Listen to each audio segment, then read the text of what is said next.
नरं चैव नरोत्तमं देवीं सरस्वतीं व्यासं ततो जयमुदीरयेत्।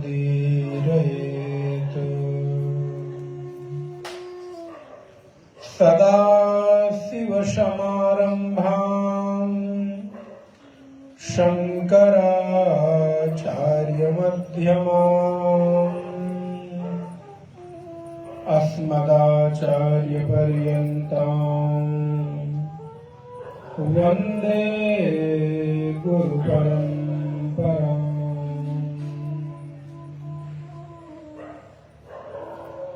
दक्षिणे लक्ष्मणोर्यस्य वामे च जनकात्मजः पुरतो मारुतिर्यस्य तं वन्दे रघुनन्दनम्।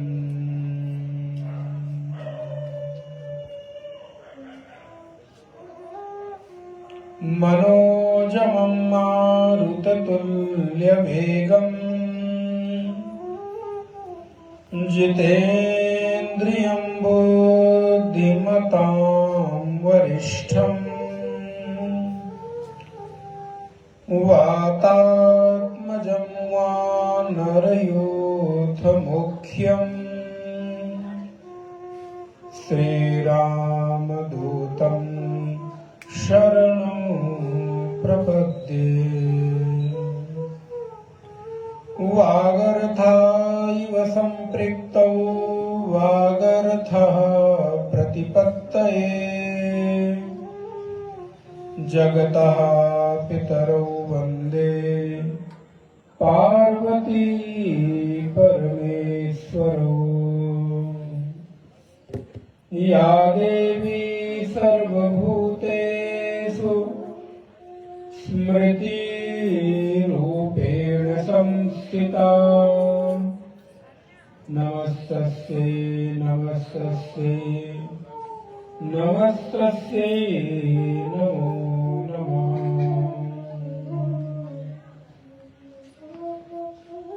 अपने अपने धर्म की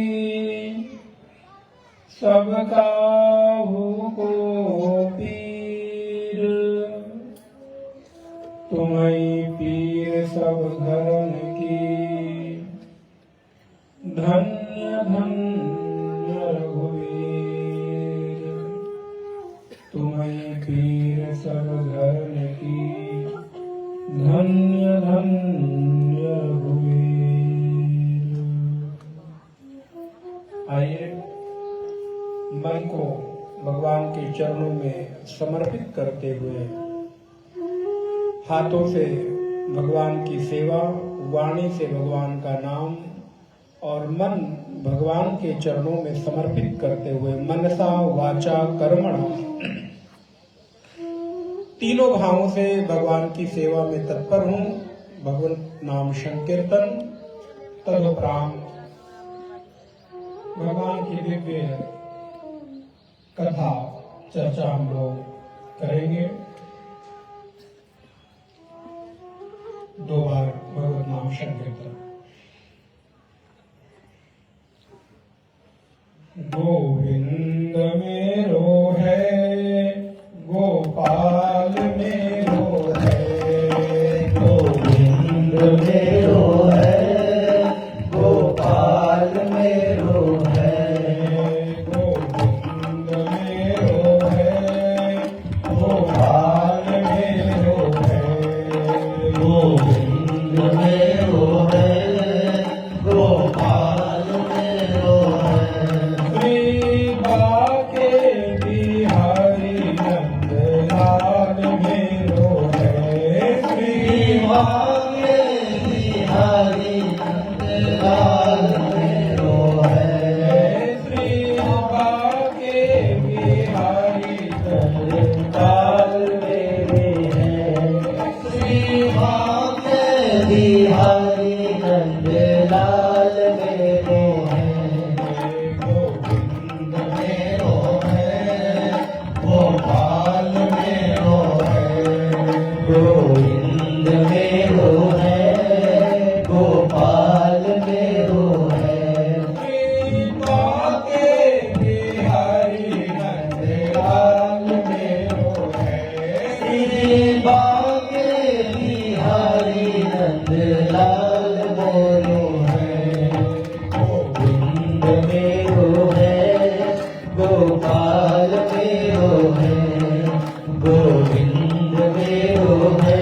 लाल मोरू है, श्री बाके बिहारी नंद लाल मेरो है, गोविंद मेरो है, गोपाल मेरो है, गोविंद मेरो है, गोपाल मेरो है, ब्रज को बसैया ब्रजराज मेरो है, वो भज के बसैया ब्रजराज मेरो है, वो तो ब्रज को बसैया ब्रजराज मेरो है, वो भज के बसैया ब्रजराज मेरो है, गोविंद मेरो है, गोपाल मेरो है, गोविंद मेरो है,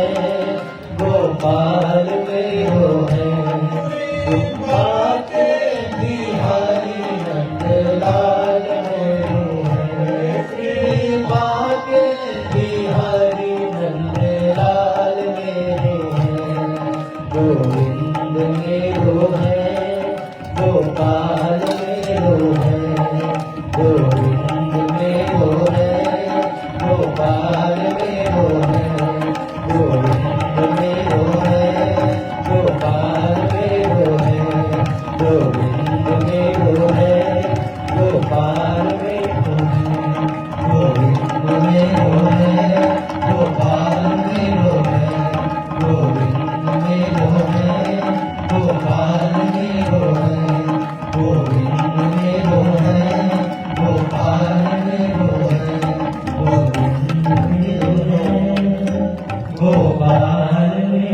है। सच्चिदानंद भगवान की जय। नमः पार्वती पतये हर हर हर महादेव।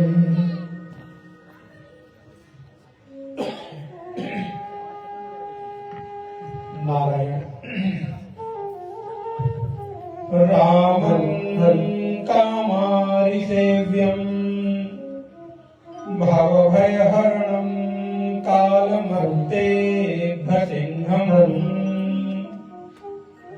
योगेन्द्रं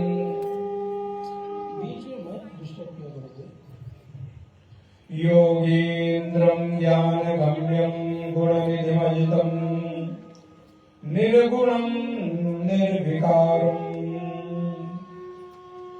मायातीतं सुरेशं खलवधनिरतं ब्रह्मवृन्दैकदेवम् वन्दे कन्दावदातं सरसिजनयनं देवमुरलीशरूपम्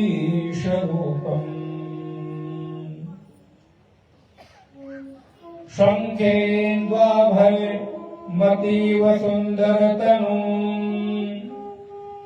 शङ्खेन्द्वाभमतीव सुन्दरतनुम् शार्दूलचरमाम्बरम् कालव्यालकरालभूषणधरम् गङ्गाशशाङ्कप्रियम्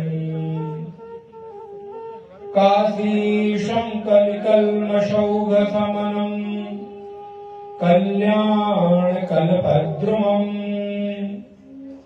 नौमीड्यं गिरिजापतिं गुणनिधिं कन्दर्पहं शङ्करम् कन्दर्पहं शङ्करम्। नारायण। कल हम लोगों ने क्रमशः भगवान की मंगलमयी प्रेरणा और कृपा से पटना के इस पवित्र पावन धरा पर आशियाना नगर व्यास नगर के इस परिक्षेत्र में आप सभी लोगों के उदार सहयोग,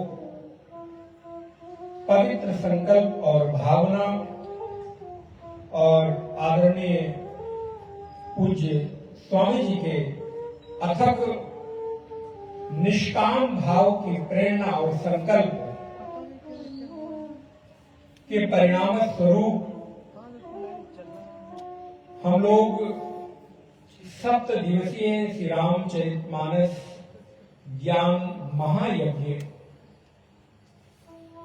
की इस श्रृंखला में आज क्रमशः षष्ठ दिवस पंचम दिवस में एक क्षण प्रत्येक पल जीने का अवसर मिलता है, इसलिए सीखने का प्रयास प्रत्येक क्षण होना चाहिए। हमें भी कुछ सीखने को जरूर मिल रहा है स्वामी जी के जीवन चरित्र को, जीवनचर्या को देखकर। मुख्यतः तो सिद्धांत, पसंद, चीजें वही होती हैं, लेकिन थोड़े से बदलाव से उसका सौंदर्य, उसकी खूबसूरती आंखों को भाने लगती है।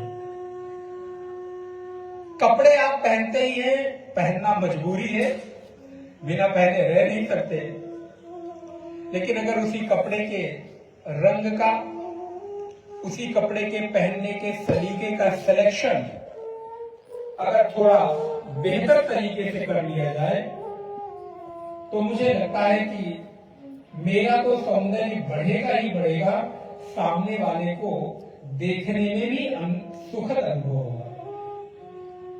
मैं तो इस बात को हमेशा जोर देता हूं कि चीजें ऐसी होनी चाहिए जो आंखों को चुभे ना, क्योंकि मन बड़ा कोमल है, मालूम है आपको, ये मन बड़ा कोमल है। कई बार कुछ चीजें आंखों को जब चुभने लगती हैं तो वो महंगी कितनी है, क्वालिटी कितनी है, ये मायने नहीं रखता। मायने रखता है कि आपको आंखों का सौंदर्य बोध कैसा है, और इसे आपके जीवन चरित्र के बारे में अनुमान किया जा सकता है। इसलिए प्रतिक्षण सीखे, स्वामी जी के चरित्र से देखने को मिल रहा है, सीखने को मिल रहा है। नारायण, उनके साथ सहयोग में जितने भी हमारी समिति के अध्यक्ष, उपाध्यक्ष, कोषाध्यक्ष, सदस्य, सहयोगी भक्तवृंद हैं, सभी के प्रति साधुवाद, धन्यवाद कि आप इतनी पवित्रता के साथ इस कार्य को आगे बढ़ा रहे हैं। नारायण,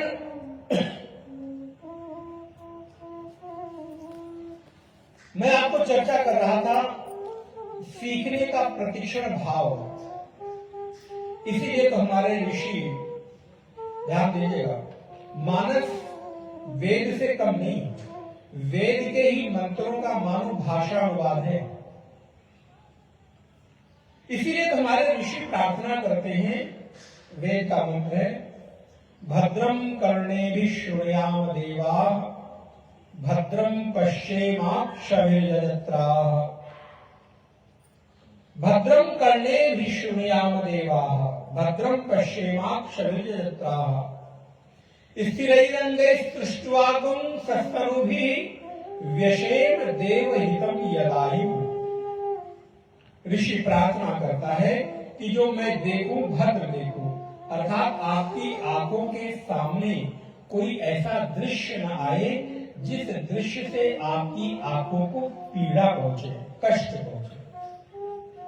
देखिए, हमारे ऋषियों ने जीवन जीने की उच्चतम संवेदना और मानवीय संवेदनाओं को कितना श्रेष्ठ पहुंचा दिया।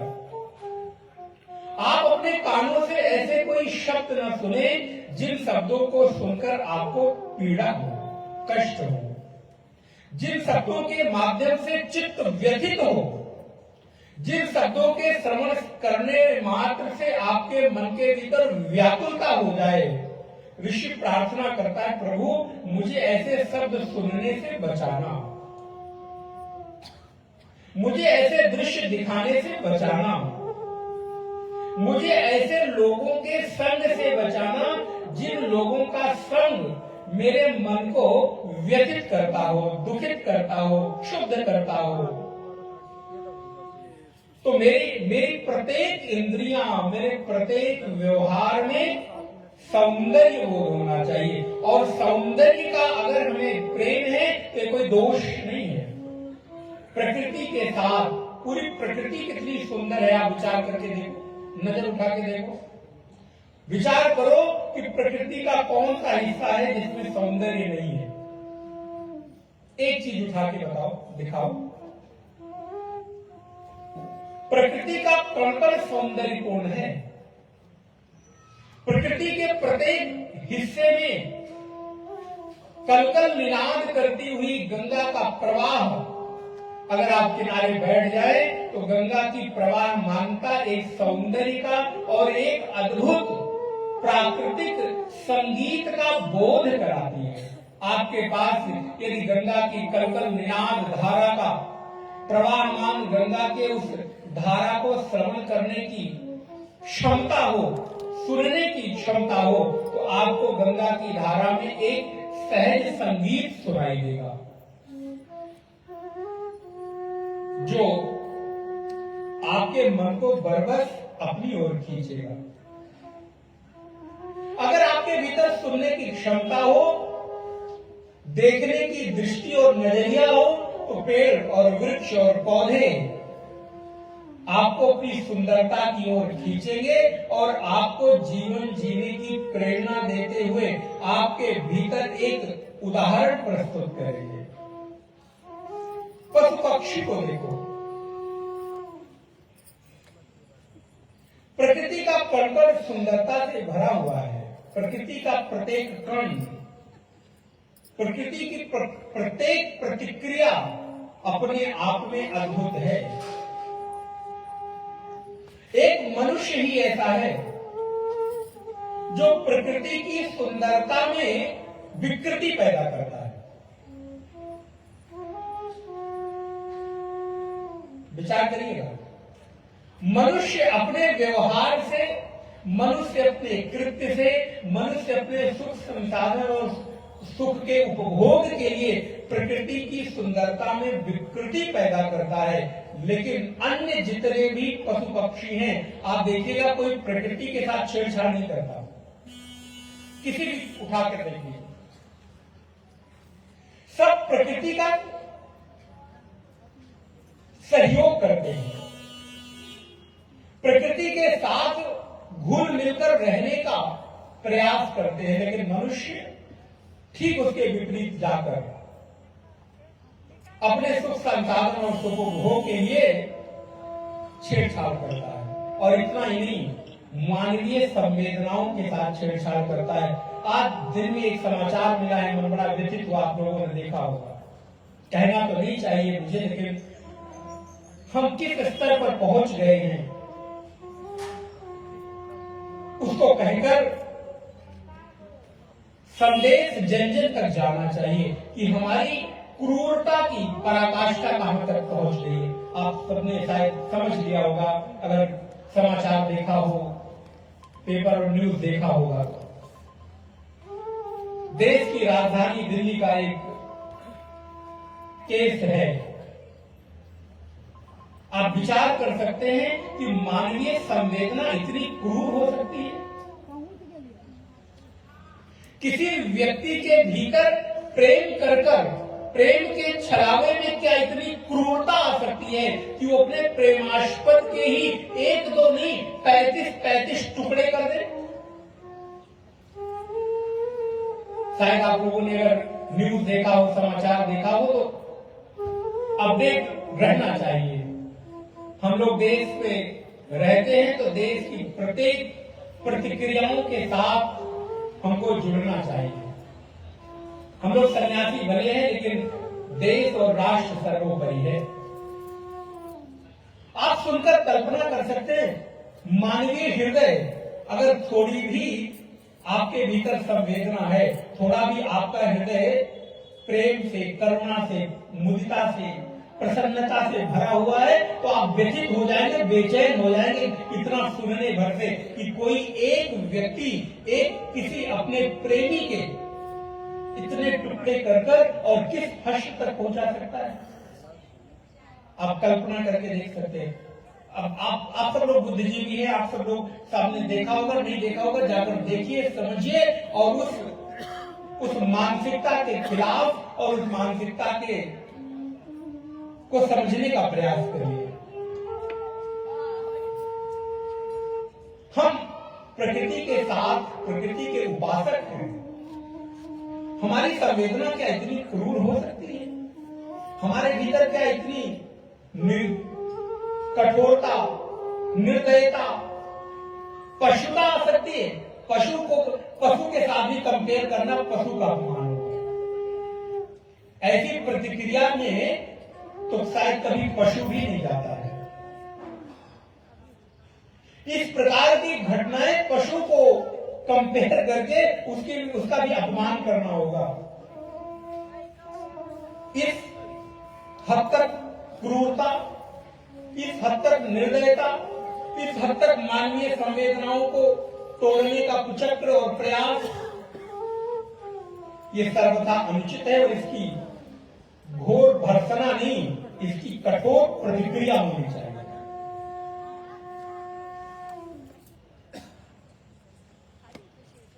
भगवान, मैं ये बात क्यों शुरू कर रहा हूं? क्योंकि आज का जो प्रसंग है वो वीर प्रसंग है, रणवीर राम की कथा है। इसलिए मैं उस पृष्ठभूमि से इसको शुरू कर रहा हूं। सठे साठ्यम समाचरे, राम ने वो प्रतिक्रिया की है और इसलिए हमको भी हर बार मौन होकर, मौन प्रतिक्रिया और केवल निंदा भर बोल देने से काम नहीं चलता। कई बार समाज को उसके आईना दिखाने के लिए तद अनुरूप आपको प्रतिक्रिया करनी पड़ती है। भगवान श्री राम ने वही किया। भगवान से ज्यादा पवित्र कौन होगा? निर्मल कौन होगा? भगवान श्री राम से अधिक दयालु कौन होगा? लेकिन आवश्यकता पड़ने पर परमात्मा श्री राम ही घोर प्रतिक्रिया करते हैं और रावण जैसे दुर्दांत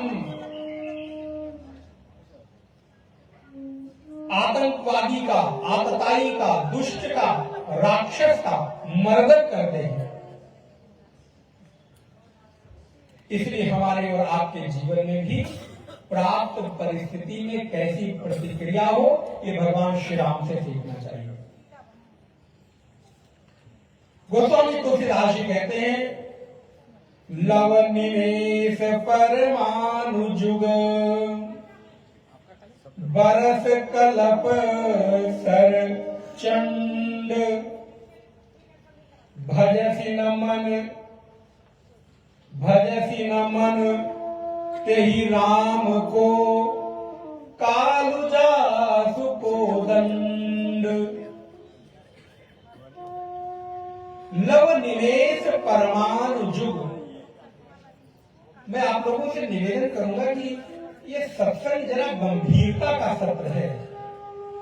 तो अगर मैं बोलने में गंभीरता रखता हूं तो आपसे अपेक्षा रखता हूं कि आप सुनने में भी गंभीरता रखेंगे।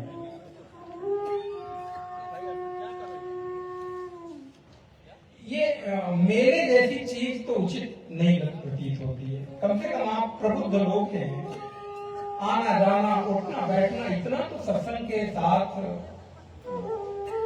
सीख सकते हैं, सीखना चाहिए।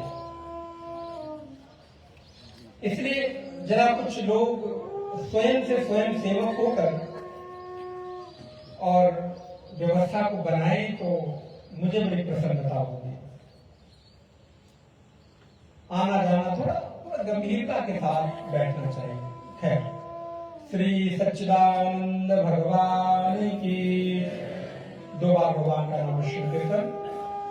श्री राम जय राम, जय जय राम। श्री राम जय राम, जय जय राम।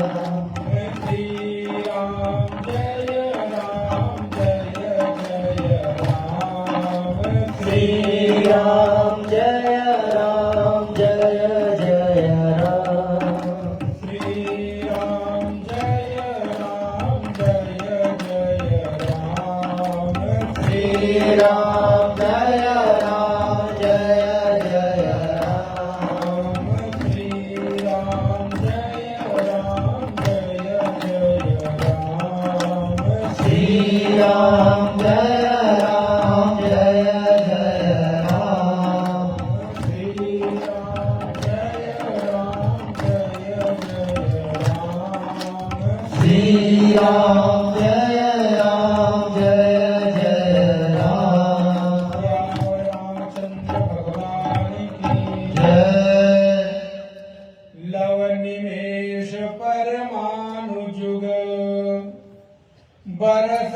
कलप सरचंड भजति न मन तेहि राम को कालु जासु को दंड लव निवेश परमाणु जुग बरस कलप सरचंड। भगवान श्री राम का जो धनुष है ना, कहते निरंतर चढ़ा रहता है। इसलिए मैं आज ये प्रश्न यहां पर शुरू कर रहा हूं, किनके लिए भगवान श्री राम का धनुष सदा चढ़ा रहता है? बोले जो समाज के दुष्ट आतंकवादी आतताई लोग हैं। और ऐसे भगवान श्री राम भजति नर मन तेहि राम को, हे मेरे राम, आपके इस दिव्य सुंदर स्वभाव को देखते हुए अगर कोई आपका भजन ना करे तो बोले महाराज ये तो उसका दुर्भाग्य है। ऐसो को उदार जगमाही बिनु सेवा जो द्रवही दीन पर राम सरिस को नहीं। ऐसे भगवान श्री राम जो अनायास भक्तों के ऊपर कृपा करते हैं, ऐसों को उदार जगमाही। क्या दूसरा कोई उदाहरण इस जग में देखने को मिलेगा राम जी के अतिरिक्त? बिनु सेवा जो द्रवई दीन पर, बिना सेवा के भी जो भक्तों के ऊपर द्रवित हो जाते हैं, कृपाल हो जाते हैं और उनके हित की सदा रक्षा करते हैं। भगवान श्री राम का स्वभाव कुछ ऐसा ही है। और आज भगवान श्री राम जिस प्रण को, प्रतिज्ञा को लेकर इस धराधाम पर अवतरित हुए, अवतार हुआ है, वो निर्गुण निराकार परब्रह्म चेतना, निर्गुण ब्रह्म सगुण बनकर कौशल्या की गोद में दशरथ के घर में अयोध्या में जन्म लेता है। वो क्यों जन्म लेता है, क्यों आया है? ध्यान रहे, प्रत्येक व्यक्ति के जन्म का उद्देश्य है। हम और आप यहां पैदा हुए हैं तो खाली पैदा हुए, बड़े हुए, पढ़ाई की, नौकरी की, विवाह किया, बच्चे किए, घर गृहस्थी की और चले गए। इतने भर के लिए आपको पैदा नहीं किया गया है। आपके जीवन का कुछ और भी कर्तव्य है। आपके जीवन का कुछ और भी लक्ष्य है। उस लक्ष्य को पहचानना है, उस लक्ष्य को जानना है। जैसे भगवान श्री राम इस धराधाम पर आते हैं तो उनका लक्ष्य है। उनका लक्ष्य क्या है? उन्हें निशिचरहीन करऊं मही और भुज उठाई प्रणकीन सकल मुनिन के आश्रमनी जाई जाई सुख दीन। भगवान श्री राम का लक्ष्य है कि इस धराधाम को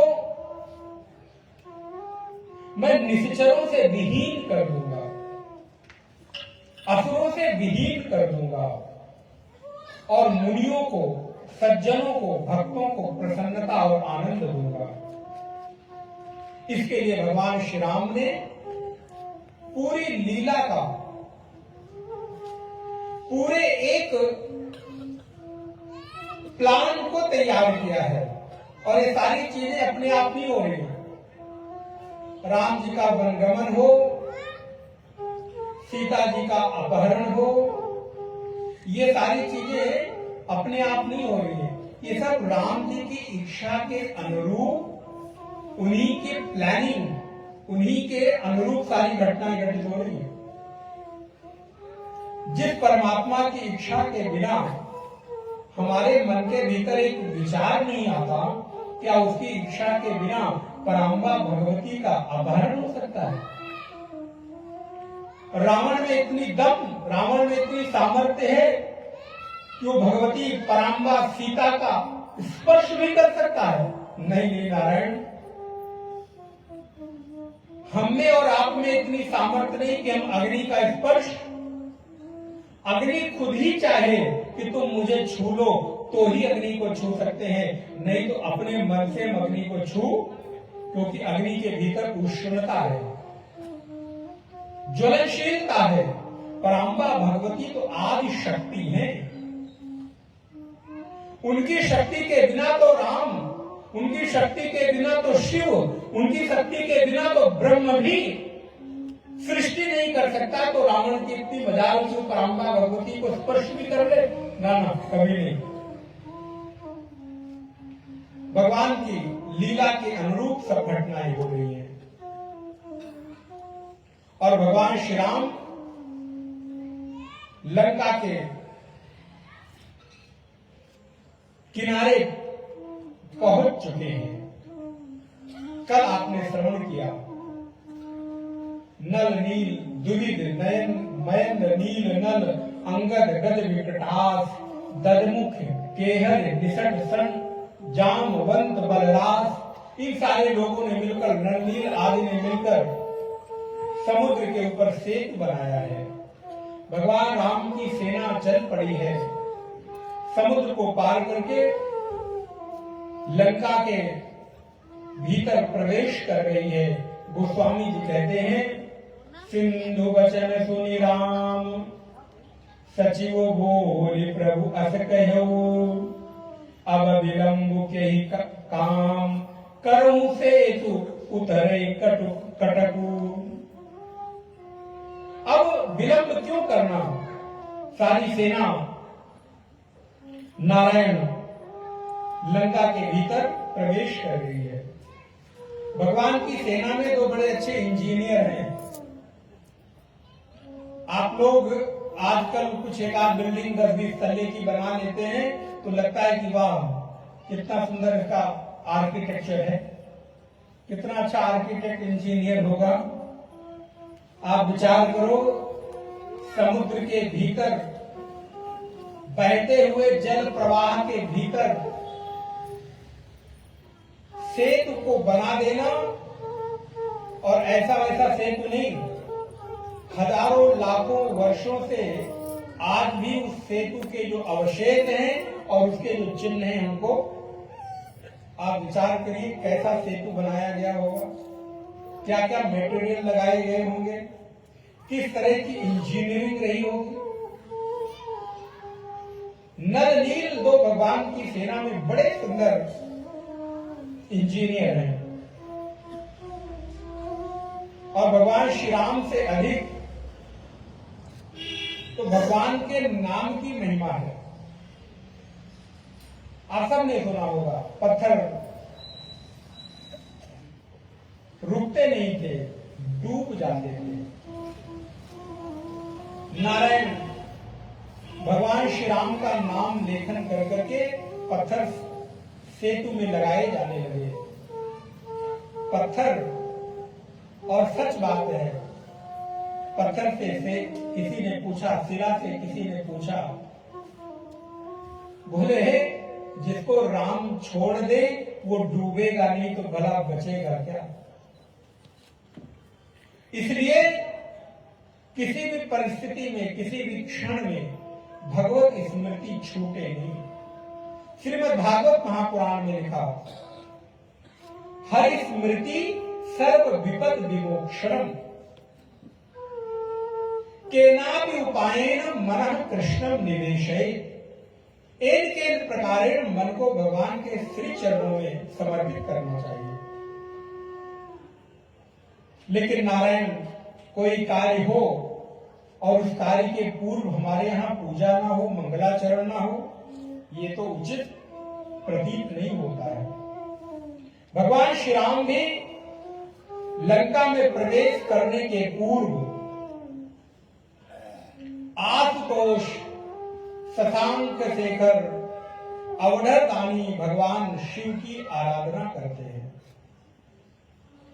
देखी सेतु अति सुंदर रचना, बिहसी कृपा निधि बोले वचना।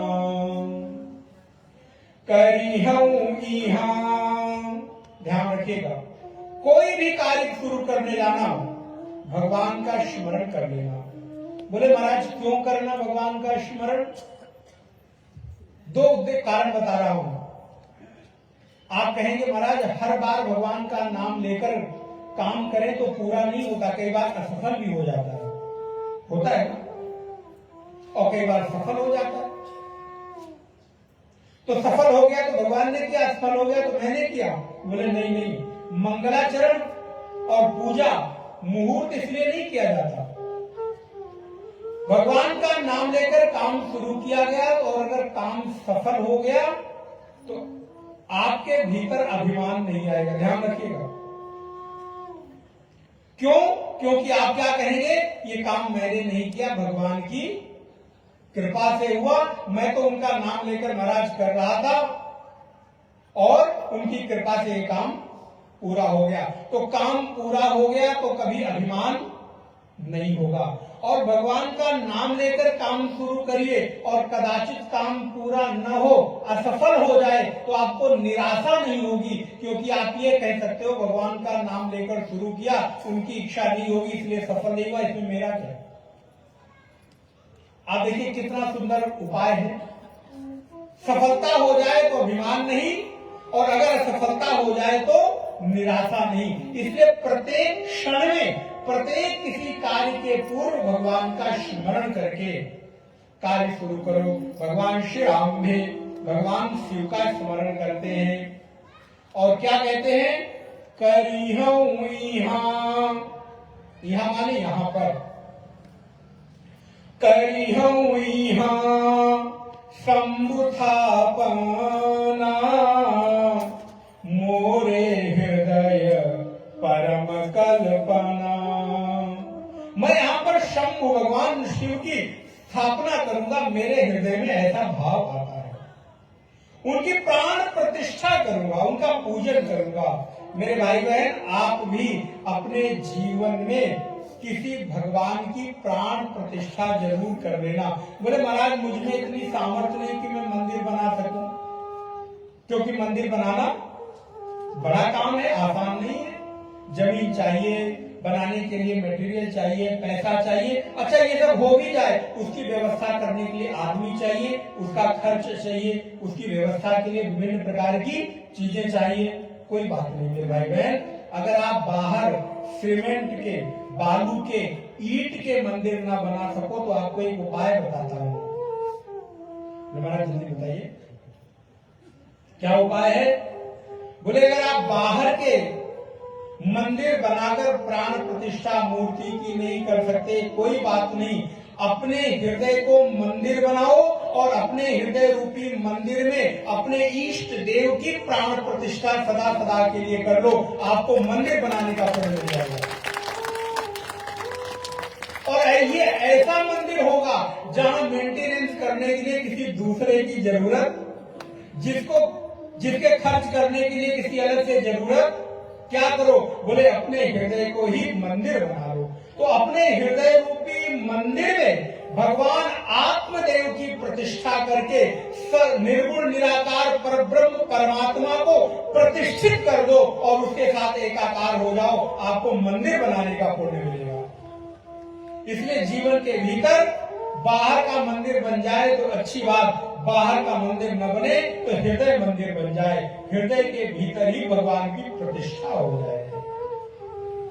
भगवान शिव की प्रतिष्ठा करने का संकल्प लेते हैं भगवान राम और क्या कहते हैं, लिंग थापि विधिवत करि पूजा, शिव समान प्रिय मोहि न दूजा। लिंग थापि कैसे कैसे प्राण प्रतिष्ठा की है, बोले लिंग थापि, शिवलिंग की प्रतिष्ठा की है। और ध्यान रहे, जो ये बामी कामी लोग सनातन धर्म की आस्था पर प्रहार करते हुए लिंग को किसी अश्लीलता आदि के साथ जोड़ते हैं, उनके पास अभी बुद्धि की क्षमता का अभाव है, चिंतन नहीं है अभी। लिंग किसी इंद्रिय विशेष का नाम नहीं है। लिंग का अर्थ होता है चिन्ह, लिंग का अर्थ होता है प्रतीक। लिंग को किसी इंद्रिय विशेष से जोड़कर देखने की आवश्यकता नहीं है। मैं पूछूं आपका लिंग क्या है, तो आप क्या कहेंगे, इसमें कोई अश्लीलता आ गई? वहां पर पूछा क्या जाता है, आप पुरुष लिंग हैं कि स्त्री लिंग हैं? अर्थात आपका चिन्ह क्या है, आपका प्रतीक क्या है, आपकी निशानी क्या है? तो इस विश्व का केंद्र बिंदु है लिंग, शिवलिंग, जहां पर एक विशेष प्रकार की सकारात्मक ऊर्जा का प्रवाह होता है। ऐसे प्रतीकात्मक चिन्ह को ही शिवलिंग कहते हैं। भगवान श्री राम ने शिवलिंग की स्थापना की है। लिंग था विधिवत करी पूजा, शिव समान प्रिय मोहि न दूजा। राम जी का कोई अगर प्रेमी है ना, तो उस प्रेमी का नाम है शिव। राम जी शिव जी से प्रेम करते हैं, शिव जी की हमेशा उपासना करते हैं। रामः ईश्वरः यस्य सः रामेश्वरः। रामेश्वर, कितने लोग गए रामेश्वर? अच्छा वाह, 10-20-25 लोग गए हैं। जरूर तीर्थों में जाना चाहिए। आपको मालूम है, तीर्थों में जाने के कई सारे लाभ हैं। तीर्थों में जाने का सबसे पहला लाभ है कि आपको धर्म और पुण्य की प्राप्ति होती है। तीर्थों में जाने का लाभ है कि आपको देशाटन करने का मौका मिलता है, अर्थात आपको उस देश की, उस प्रदेश की, उस क्षेत्र की संस्कृति, संस्कार, खान पीन इत्यादि का पता चलता है। इसलिए तीर्थ यात्रा करनी चाहिए। तीर्थ यात्रा करने से आपके मन के भीतर बहुत सारे बदलाव आते हैं। तीर्थ यात्रा करने से आपके भीतर धर्म की प्राप्ति होती है। तीर्थ यात्रा करने से आपके भीतर घर से बाहर निकलकर थोड़ा एडजस्ट करने का भी भाव बढ़ता है।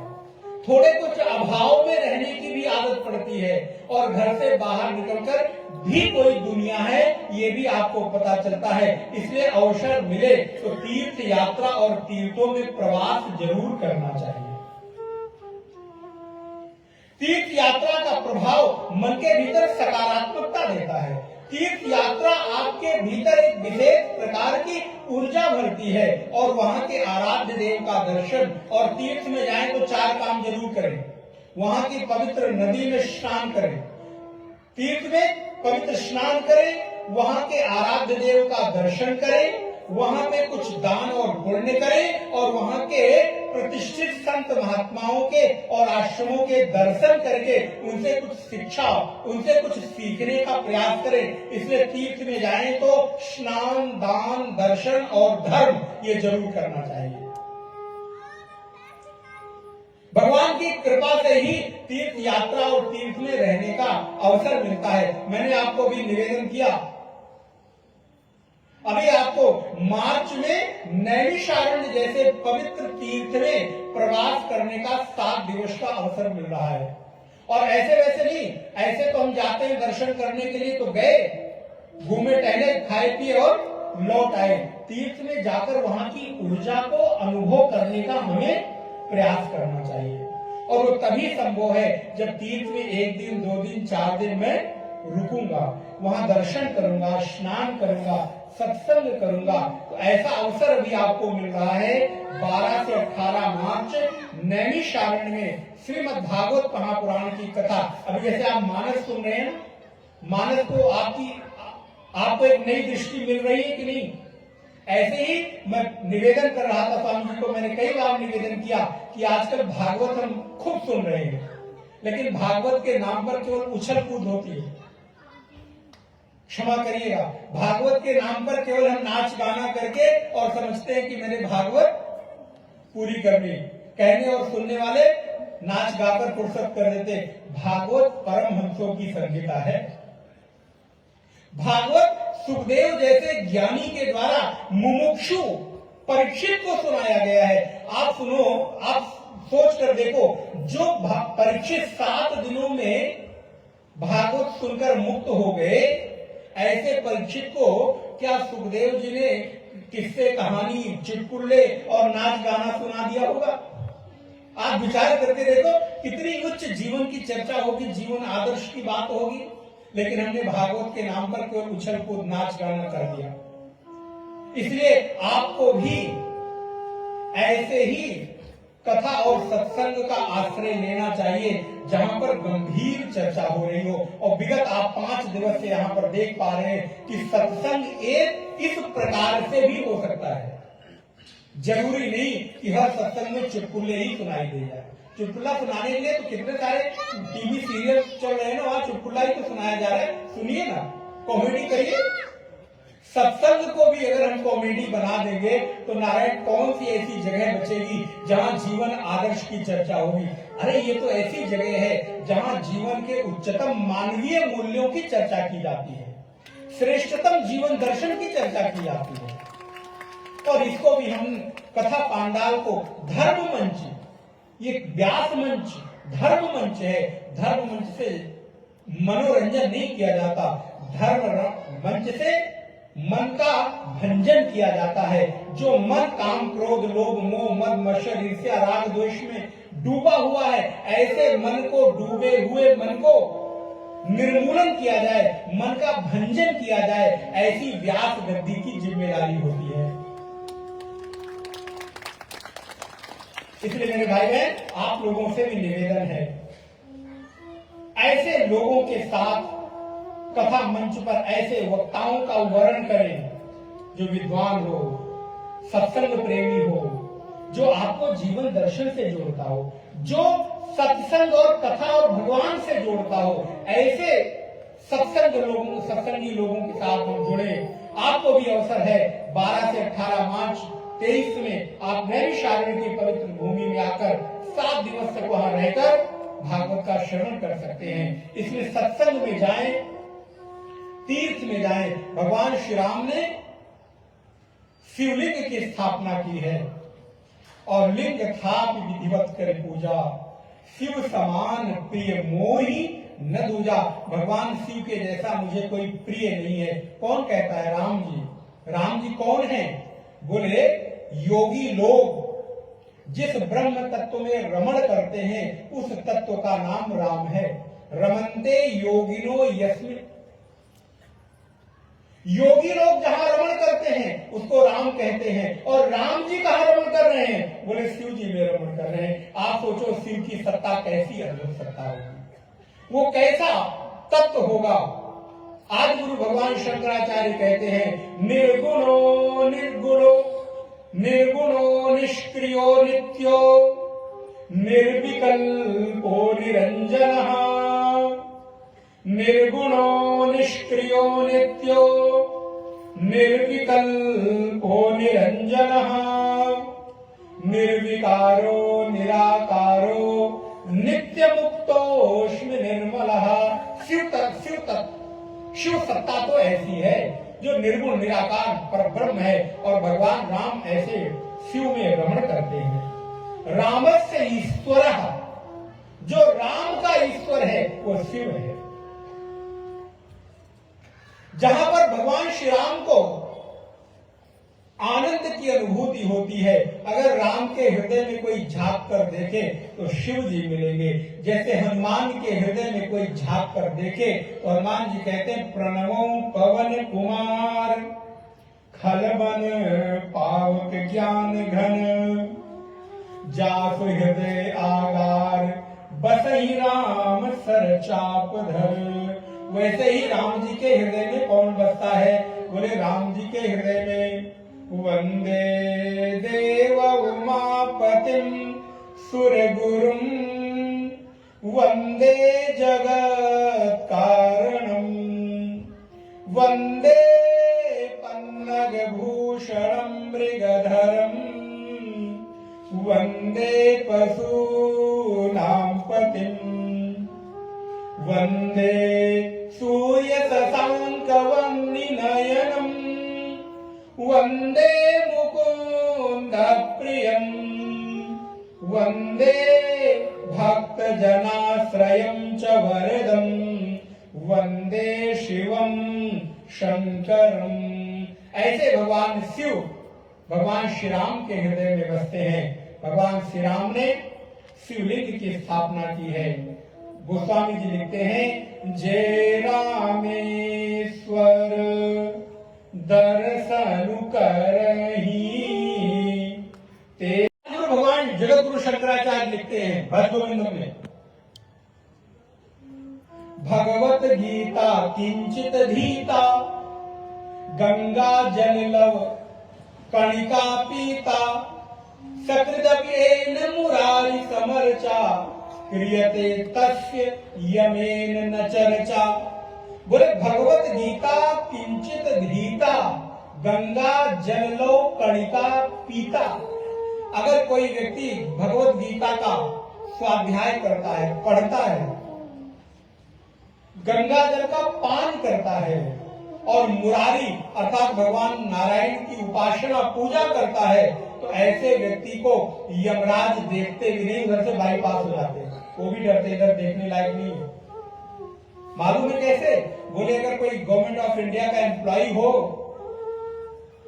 और यूनिफॉर्म में हो तो साधारण व्यक्ति उसकी ओर, अगर यूनिफॉर्म पहनकर रोड पर एक होमगार्ड भी खड़ा हो तो भी, कितना बड़ा भी अधिकारी क्यों न जा रहा हो, कितना बड़ा भी आदमी क्यों न जा रहा हो, अपनी गाड़ी को रोक देगा और उससे हाथ दे देगा। उस व्यक्ति को देखकर नहीं, उसमें कोई उसके जैसे 50 लोग उसके घर में सर्वेंट होंगे, नौकर होंगे। वो किसकी इज्जत है, किसका डर है? केवल और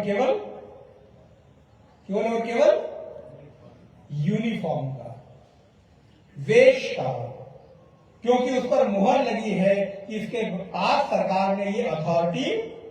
बोले ऐसे ही अगर आपने यूनिफॉर्म पहन रखा है, किसका? चंदन का एक यूनिफॉर्म लगा रखा है, माला धारण कर रखी है, गले में तुलसी पहन रखी है, जीवा पर भगवान का नाम लिया है और हृदय में भगवत गीता के श्लोक धारण किए हैं, उदर के भीतर आपने गंगा जल का पान किया है, तो कितने बड़े भी होंगे यमराज उसको देखते हैं तो देखकर कहते नहीं, इसने भगवान के स्पेशल यूनिफॉर्म को पहन रखा, इधर ध्यान। इसलिए भगवत गीता किंचित दीता गंगा जल, बड़ा अच्छा लगता है श्लोक मुझे। भगवत गीता किंचित दीता गंगा जल लो कणिका पीता सकृदपेनि मुरारी समर्चा क्रियते तस्य। महाराज यमराज की, अब अच्छा ही बताओ, इससे बड़ा आश्वासन और क्या होगा? समाज के छोटे से लोग आपको आश्वासन दे सकते हैं, मेरे यहां नौकरी करो और चिंता मत करो, जिंदगी भर में तुम्हारा लालन पालन पोषण करूंगा। आप पूरा जीवन उसको समर्पित कर देते हो। यहां भगवान आपके पूरे जीवन की जिम्मेदारी ले रहे हैं, फिर भी हम शरणागत नहीं होते। कितना बड़ा दुर्भाग्य है मेरा भाई। हमारे ऊपर कोई फर्क ही नहीं पड़ता, सुना और सुनकर छोड़ दिया। इसलिए गोस्वामी जी कहते हैं, जो गंगा जल आन चढ़िए, गंगा जल ले जाकर भगवान शिव के ऊपर चढ़ाना है, अभिषेक करना है, तो सायुज्य मुक्ति नर पई है। ऐसे लोग सायुज्य की अर्थात भगवान की सन्निकटता का अनुभव करते हैं। और अगर ऐसा न हो सके तो आपको एक उपाय बताऊं, हमारे आचार्यों ने बड़ी कृपा की है। गंगा जल में रोज ना नहा पाए ना, तो अपने घर के बाल्टी में भरे हुए जल में ही गंगा जल का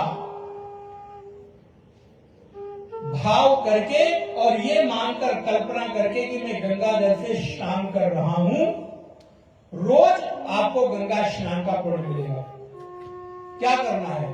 गंगा के का स्मरण करना है, बाल्टी में भरे हुए जल को इस भाव से लेना है। एक हाथ में बाल्टी का जो भरा हुआ जल है हाथ में लीजिए और बोले, गंगे चयमुने चैव गोदावरी सरस्वती नर्मदे सिंधु कावेरी जलेस्मिन् सन्निधिं कुरुम। बस 2 बूंद जल लेकर बाल्टी के जल में डाल दीजिए और हर हर नंगे करके स्नान कर लीजिए। आपको अपने घर के वॉशरूम में बाल्टी के भरे हुए जल में स्नान करते हुए गंगा आदि नदियों के स्नान का पुण्य मिल जाएगा। कहीं जाने की आवश्यकता नहीं। अगर जा सकते हो तो जाओ, मना ही नहीं है। लेकिन अगर नहीं जा सकते, रोज तो नहीं जा सकते, कभी कभार ही जा सकते हैं, तो स्नान के पूर्व ये विचार कर ले कि मैं गंगा जल को अपने ही जल में आवाहन कर रहा हूं। और एक गंगा जल ही क्यों, एक श्लोक याद करके इतनी सारी नदियों का जल, गंगा च यमुना च गोदावरी सरस्वती। सरस्वती जी का जल मिलता नहीं, लेकिन देखो कितनी आसानी से आपको उपलब्ध हो गया। नर्मदे सिंधु कावेरी जलेस्मिन सन्निधि करो।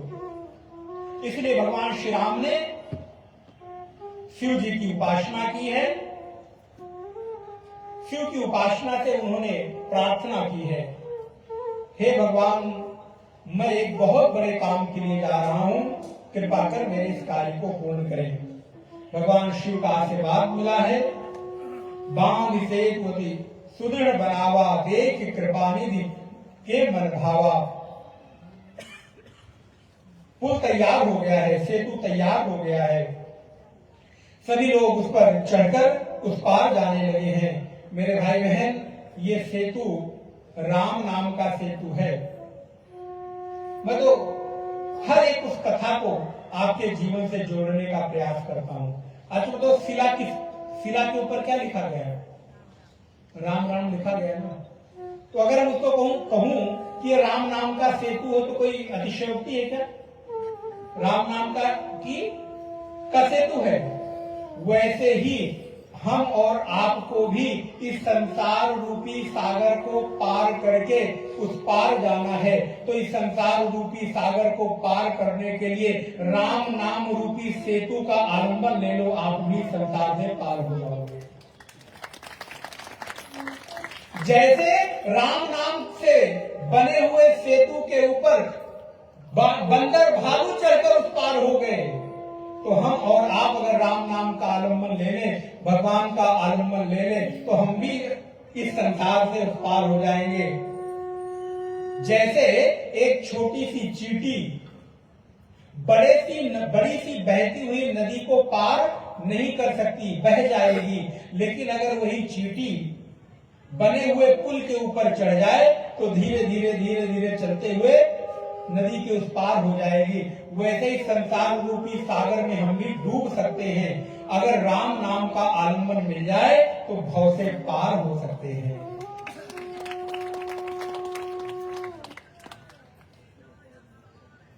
भगवान तो ऐसे हैं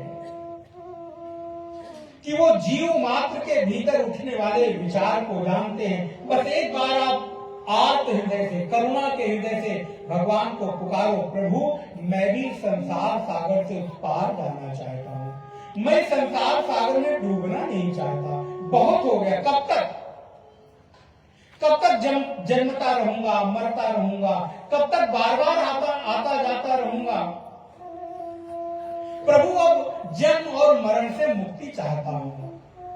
मुझे छुट्टी दे दो। जैसे आप रोज की रूटीन करते करते ऊब जाते हो तो आपको ब्रेक चाहिए होता है ना। आप क्या कहते हो? अब छुट्टी चाहिए, कहीं घूमने जाना है।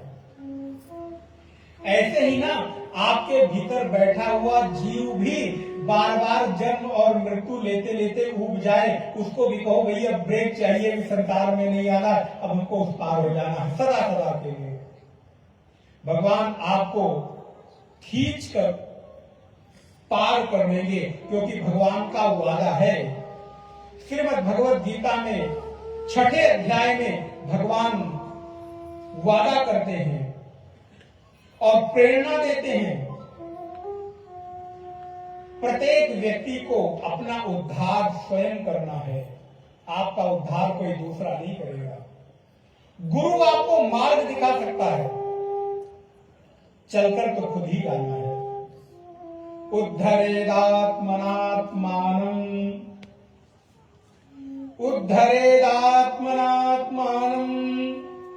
नात्मानम् अवसादयेत् आत्मैव हि आत्मना बंधुः आत्मैव रिपुरात्मनः। गीता के 12वें अध्याय में भगवान कहते हैं तेषाम, आपने अगर एक बार संकल्प कर लिया प्रभु मुझे उद्धार कर दो, मुझे पार जाना है, भगवान कहते हैं तेषाम अहम समुद्धरता मृत्यु संसार सागरात भवामि न चिरात पार्थ मय्या वेशित चेतसाम। मैं तेषाम अहम, ऐसे व्यक्ति का अहम माने मैं, तेषाम अहम समुद्धरता, कहां से? बोले मृत्यु संसार सागरात, इस मृत्यु रूपी संसार सागर से पार करता हूं। बोले कैसे? बोले हाथ पकड़ के खींच लेता हूं। जैसे कोई डूबता हुआ व्यक्ति अपना हाथ ऊपर कर देता है तो एक व्यक्ति ऊपर खड़ा हुआ खींच के उसको बाहर कर देता है। बोले ऐसे ही भगवान वादा करते हैं, प्रॉमिस करते हैं कि उद्धरेदात्मनात्मानम, अगर किसी व्यक्ति ने अपनी आत्मा के उद्धार का संकल्प ले लिया तो तेषाम अहम समुद्धरता मृत्यु संसार सागरात भवामि नचिरात पार्थ। नचिरात माने देर नहीं करता, अचिरात तुरंत जल्दी से। भवामि नचिरात पार्थ मैया वेशित चेतसाम। लेकिन शर्त एक है। बोले महाराज शर्त क्या है? बोले मई माने मुझ में अपने मन को लगा दे, बस, और कोई शर्त नहीं, एक ही शर्त है। और सोचो कितनी छोटी सी शर्त है। भगवान को चाहते ही नहीं आपसे, भगवान को आपसे एक लोटे जल से खुश है, कुछ ज्यादा चाहिए नहीं उनको, लेकिन जो चाहिए वही नहीं देते। पूजा भी करते रहेंगे तो भी उससे मिलना है, आज वहां जाना है। माताएं नौकरानी एक मैंने झाड़ू लगाई, लगा भी तो नहीं, कैसे लगा रही मालूम नहीं, पोछा लगा के लिए लगा, माला चल रहा है, अब वो बेचारी समझ, अरे इससे अच्छा माला रोक दो, 1 मिनट बोल दो, हम बोल कर खत्म करो, करके 5 मिनट खराब करके हमने भी समझता नहीं, वो भी इरिटेट, आप भी इरिटेट, और गुस्सा ऊपर से होता, काम भी नहीं होता। लेकिन माला चल रही, क्या करें? तो महाराज इससे अच्छा है कि थोड़ी देर के लिए रुक जाओ। तो हम तो अपने मन को कहां दे रहे? बोले झाड़ू पोछे में पकड़ के क्या बैठे? बोले माला दे रहे। दूध वाला आया, पता नहीं पानी मिला के लाइए, जरूर पानी मिला के लाया होगा। इसको कितना भी मना करो मानता नहीं, पानी मिलाकर लाता है। तब तक पीछे से आवाज आई सब्जी वाले की, लो अब सब्जी वाले को भी आज इसी समय आना था। अब उधर दौड़ पड़े, बैठे हैं वहां, और मन कहां दौड़ रहा है? बोले कभी सब्जी वाले के पास, कभी दूध वाले के पास, कभी झाड़ू पोछे वाले के पास, कहीं कहीं कहीं तो मन दौड़ रहा है। भगवान कहते नहीं, अगर आपने मन मुझे दे दिया तो तेषाम अहम समुद्धरता मृत्यु संसार सागरात भवामि न चिरात पार्थ। हे पार्थ, मैं उसका शीघ्रता से उद्धार कर देता हूं, लेकिन शर्त एक है कि मन मुझे दे दो। मैं ये मन आधस को, गीता कितना अद्भुत ग्रंथ है। मय्येव मन आधस को मय बुद्धि निवेशय निवस्यसि मय्येव अत ऊर्ध्वं न संशय। इसमें कोई संशय ही नहीं, अगर आपने मन मुझे दे दिया तो तुम्हारा उद्धार है। इसलिए मन न लगे तो मनमोहन को अपना बना लो, आपके मन को मोह कर सदा सदा के लिए आपको निर्मोहित कर देंगे। मन किसको दे दो? बोले मनमोहन को दे दो, वो आपके मन को निर्मोह कर देंगे, क्योंकि मनमोहन का स्वभाव है, एक बार उसकी ओर जो देख लेता है दोबारा संसार की ओर देखने के लायक बचता ही नहीं। गोपियों ने एक बार कृष्ण को निहारा है, दोबारा संसार को निहार।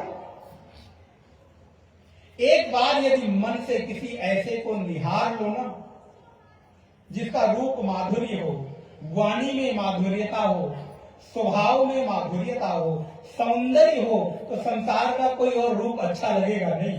ये भी बात सच है, बिल्कुल सच है, अनुभव में है। एक बार यदि अच्छी चीज देख लो ना, एक बार यदि सुंदर चीज देख लो तो दूसरी कोई चीज मन को भाती नहीं। वैसे ही जैसे एक बार अगर कुछ ब्रांडेड चीज पहन लो तो लोकल चीज पसंद, वैसे ही यदि एक बार कृष्ण का ब्रांड आपके मन में बैठ गया ना तो ये संसार के लोकल ब्रांड के जो स्त्री और पुरुष हैं आपके मन को कभी लुभाएंगे नहीं। इसलिए मन के भीतर कृष्ण रूपी ब्रांड को हमेशा हमेशा के लिए रख लो। फिर संसार का ये जो लोकल ब्रांड है ये आपको कभी आकर्षित, लेकिन चॉइस इज योर, चॉइस आपकी है। आपके पास विकल्प है, आप कृष्ण को चुनते हो कि संसार को चुनते हो, कान्हा को चुनते हो, राम को चुनते हो कि भोग रूपी संसार को चुनते हो। लेकिन क्या करें, चाहता तो कृष्ण को हूं लेकिन मन संसार में लगता है। हमारा और आपका स्वभाव ऐसा ही है। भगवान ने सेतु पार करके लंका में प्रवेश किया है। नारायण गोस्वामी तुलसीदास जी कहते हैं, सेना पहुंच गई है, युद्ध की सारी तैयारी हो गई है। मंदोदरी ने रावण को समझाया है। हमारे यहां स्त्री किसी भी अवस्था में पुरुष का साथ नहीं छोड़ती है। विचार करिएगा, ये भारतीय सनातन धर्म की संस्कृति है। रावण जैसे अत्याचारी, दुराचारी, आतताई को भी मंदोदरी समझाती है कि पतिदेव, हे स्वामी, अब तो जिद छोड़ दो, राम की शरण ले लो। ये है भारतीय स्त्री। आपके किसी भी विषम से विषम परिस्थिति में स्त्री आपका हित ही चाहती है और ऐसी स्त्री ही तो पत्नी कहलाती है। मंदोदरी बार बार रावण को समझाती है, राम के साथ बैर करना उचित नहीं है। लेकिन नारायण, जब व्यक्ति मदमस्त होता है ना, अहंकार ग्रस्त होता है, रावण का तात्पर्य है अहंकार, श्रेष्ठता का, दंभ का जो प्रतीक है वही है रावण। जिसके भीतर अहंकार की पराकाष्ठा हो उसका नाम है रावण। रावण अपने बल के ऊपर, अपने सामर्थ्य के ऊपर अहंकार में मदमस्त होकर अपने हित की बात को भी नहीं सुनता। उसकी परम हितैषी धर्म पत्नी मंदोदरी बार बार समझाती है, उपदेश करती है, हे स्वामी मान जाओ, राम से वैर करना उचित। उदाहरण देती है, जिसका दूत, एक छोटा सा दूत आया था हनुमान, उसके बल, वीर और तेज को देखा है। उसने आपको चैलेंज कर दिया और कुछ करना पड़े।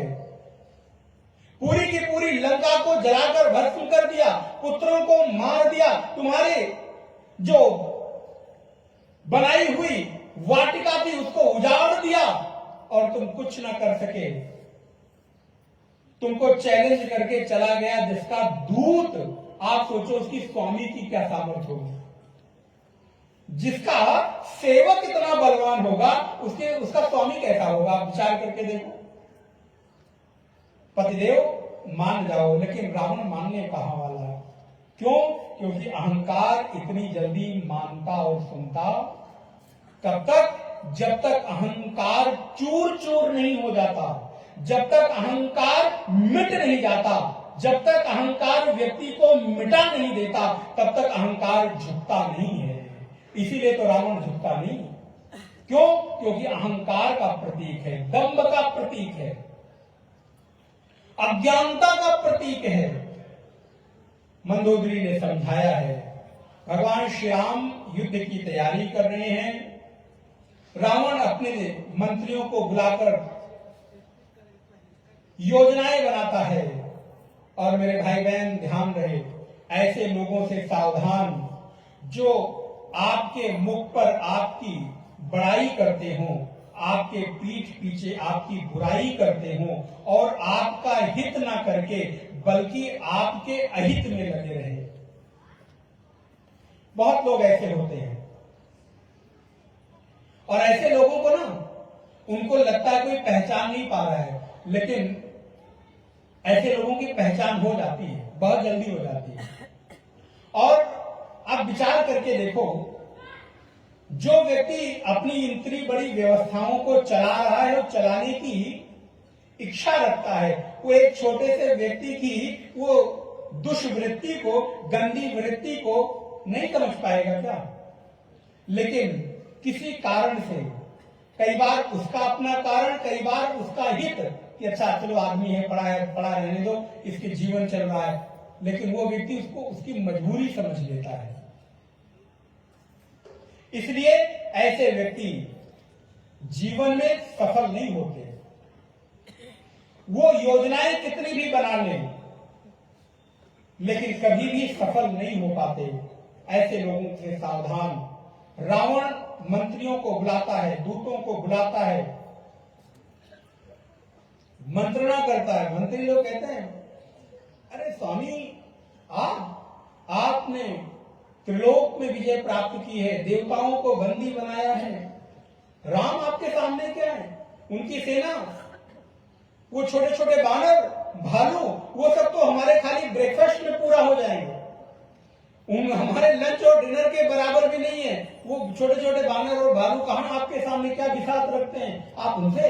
नहीं, आप तो आनंद के साथ। और ऐसी परिस्थिति में भी रावण नृत्य करता है,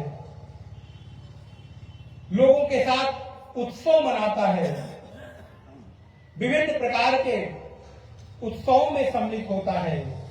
नारायण भगवान श्री राम रावण को देख रहे हैं, अभी भी इसके समझ में नहीं आ रहा है। मंदोदरी समझाती है, समझ में नहीं आता। नारायण कई बार हमारे और आपके जीवन में भी ऐसे लोगों के साथ पाला पड़ जाता है। अभी आप लोगों ने सुंदरकांड कभी पढ़ा होगा, पढ़ते होंगे। बड़ी सुंदर एक चौपाई आई। कभी भी जो आपके मुख पर आपकी बड़ाई करे, जो आपके केवल मीठी मीठी बातें और चापलूसी करे, वो कभी आपका हितैषी नहीं हो सकता। अगर डॉक्टर रोगी के साथ मित्रता कर ले तो क्या कभी रोग दूर होगा?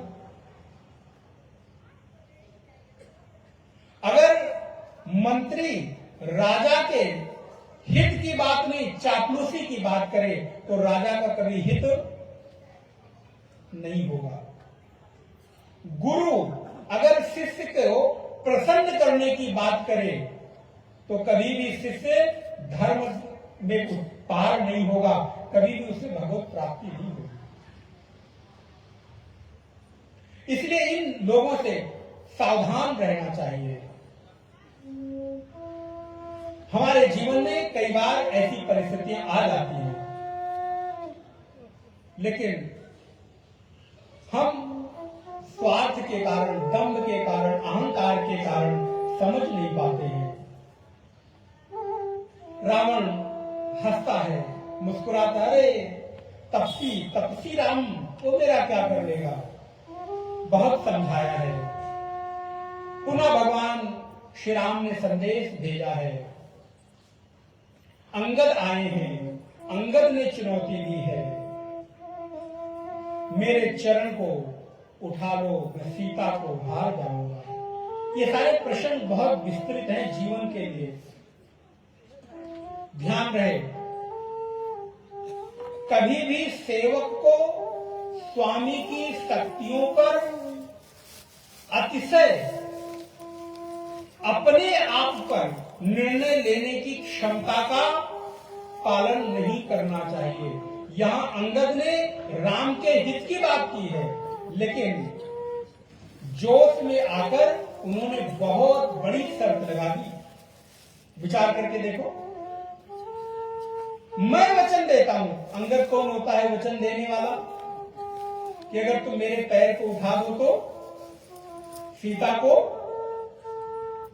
आप विचार करके देखो। इसलिए अगर स्वामी ने सेवक को शक्ति दी है, स्वामी ने सेवक को अधिकार दिया है, तो सेवक को भी अपने अधिकार तक सीमित रहना चाहिए, उससे आगे बढ़कर कार्य नहीं करना चाहिए। लेकिन अंगद ने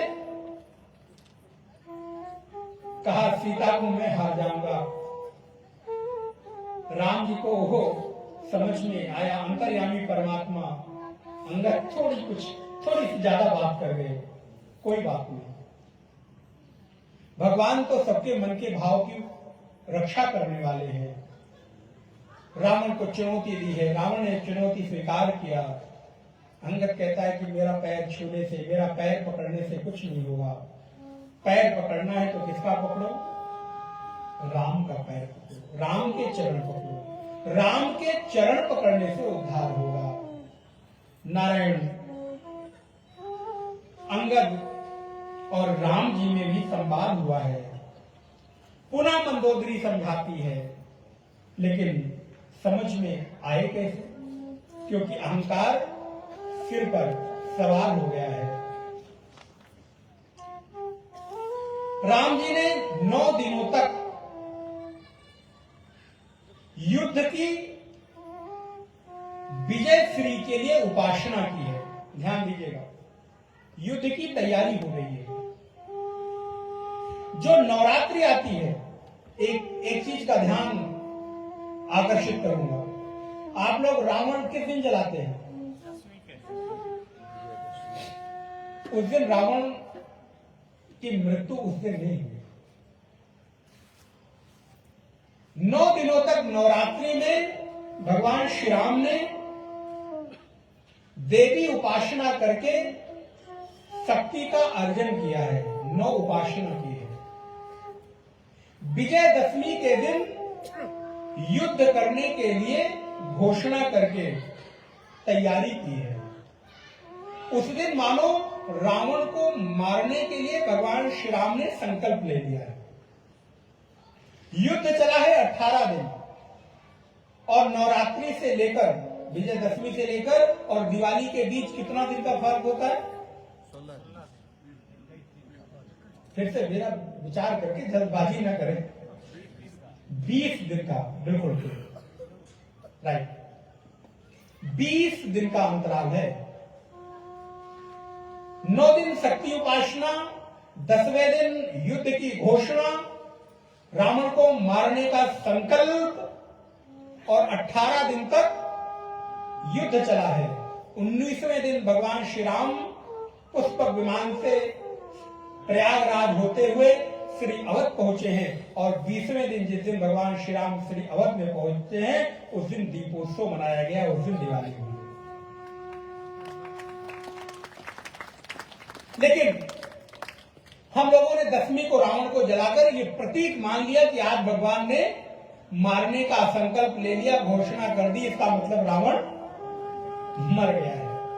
अगर रावण को पहले ही दिन मार दिया तो 18 दिन हुआ क्या? तो 18 दिन युद्ध कैसे चलता? 19वें दिन भगवान की यात्रा हुई और 20वें दिन आप विचार करके देखिए ना। लेकिन भगवान का संकल्प ही मानो उस दिन विजय हो गई, इसलिए हम लोग उस दिन प्रतीक रूप में रावण को जलाते हैं, पुतले के रूप में। भीतर बैठे हुए रावण को किस दिन जलाएंगे आई डोंट नो, मुझे नहीं पता। बाहर जलता हुआ रावण शायद हंसता होगा कि मुझे तो जला दे रहे हो, लेकिन जल तो मैं बाहर रहा हूं, बैठा तो तुम्हारे। तो एक भजन आपने सुना होगा ना, घर घर में रावण बैठा इतने राम। प्रत्येक व्यक्ति के भीतर अहंकार ही रावण है, ध्यान रहे। दम्भ ही रावण है, श्रेष्ठता ही रावण है, और जब तक ये है तब तक आपके भीतर आसुरी वृत्ति है, और ये तब तक नहीं जाएगा जब तक कि उपासना नहीं करोगे। 9 दिनों तक उपासना करो। उपासना में शक्ति अर्जित होगी, संकल्प जगेगा कि मैं अपने आसुरी वृत्ति को मारूंगा। रावण माने आसुरी वृत्ति, रावण माने आपके भीतर बैठा हुआ काम, क्रोध, लोभ, मोह, मद, मात्सर्य, ईर्ष्या, राग, द्वेष।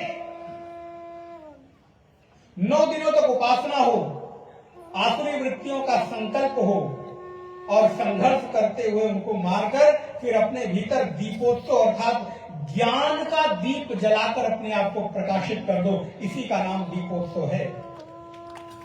जब तक हृदय के भीतर ज्ञान दीप न जले,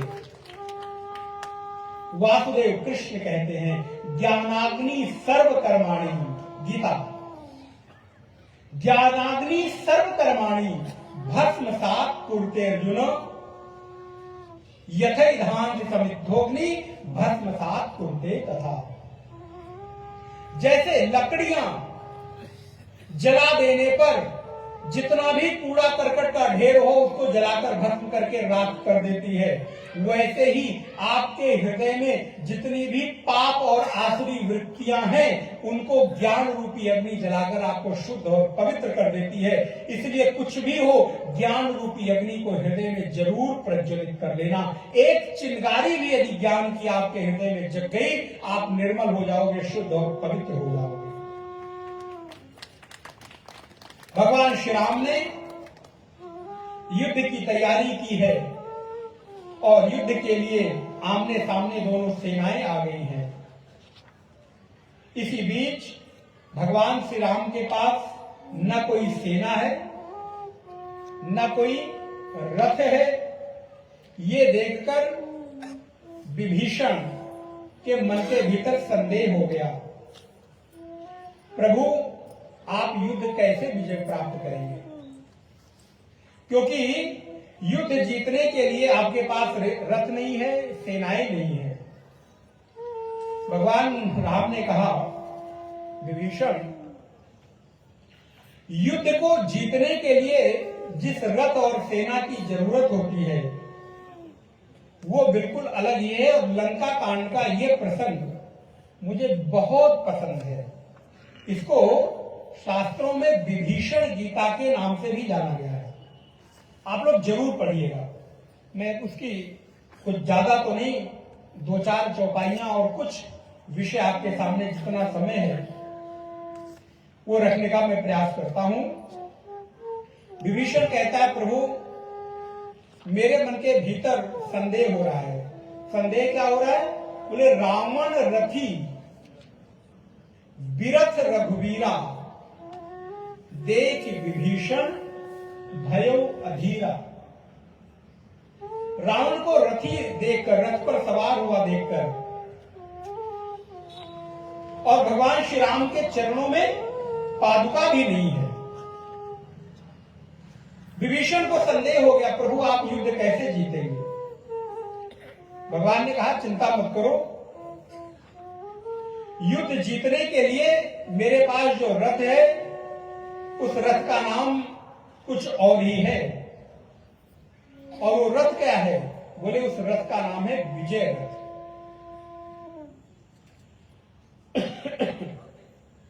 उस विजय रथ के सहारे मैं युद्ध जीतूंगा। विभीषण ने कहा, प्रभु कहां, दिखाई नहीं दे रहा है। बोले वो रथ भीतर है। महा अजय संसार रिपु, जीति सकई सो वीर, जाके असरथ होई दृढ़, सुनौ सखा मति धीर। सौरज धीरज तेहि रथ चाका, सत्यशील दृढ़ ध्वजा पताका। बल विवेक दम परहित घोरे। बोले सौरज धीरज तेहि रथ चाका, सत्यशील दृढ़ ध्वजा पताका। रथ के भीतर ध्वज होती है, पताका होती है, रथ के पहिए होते हैं। वो बाहर वाला रथ कितना भी हो जाए, लेकिन अगर किसी के पास भीतर वाला रथ नहीं है तो कभी विजय। इसको ऐसे समझिए, हम और आप क्या कहते हैं? मन के जीते जीत है, मन के हारे।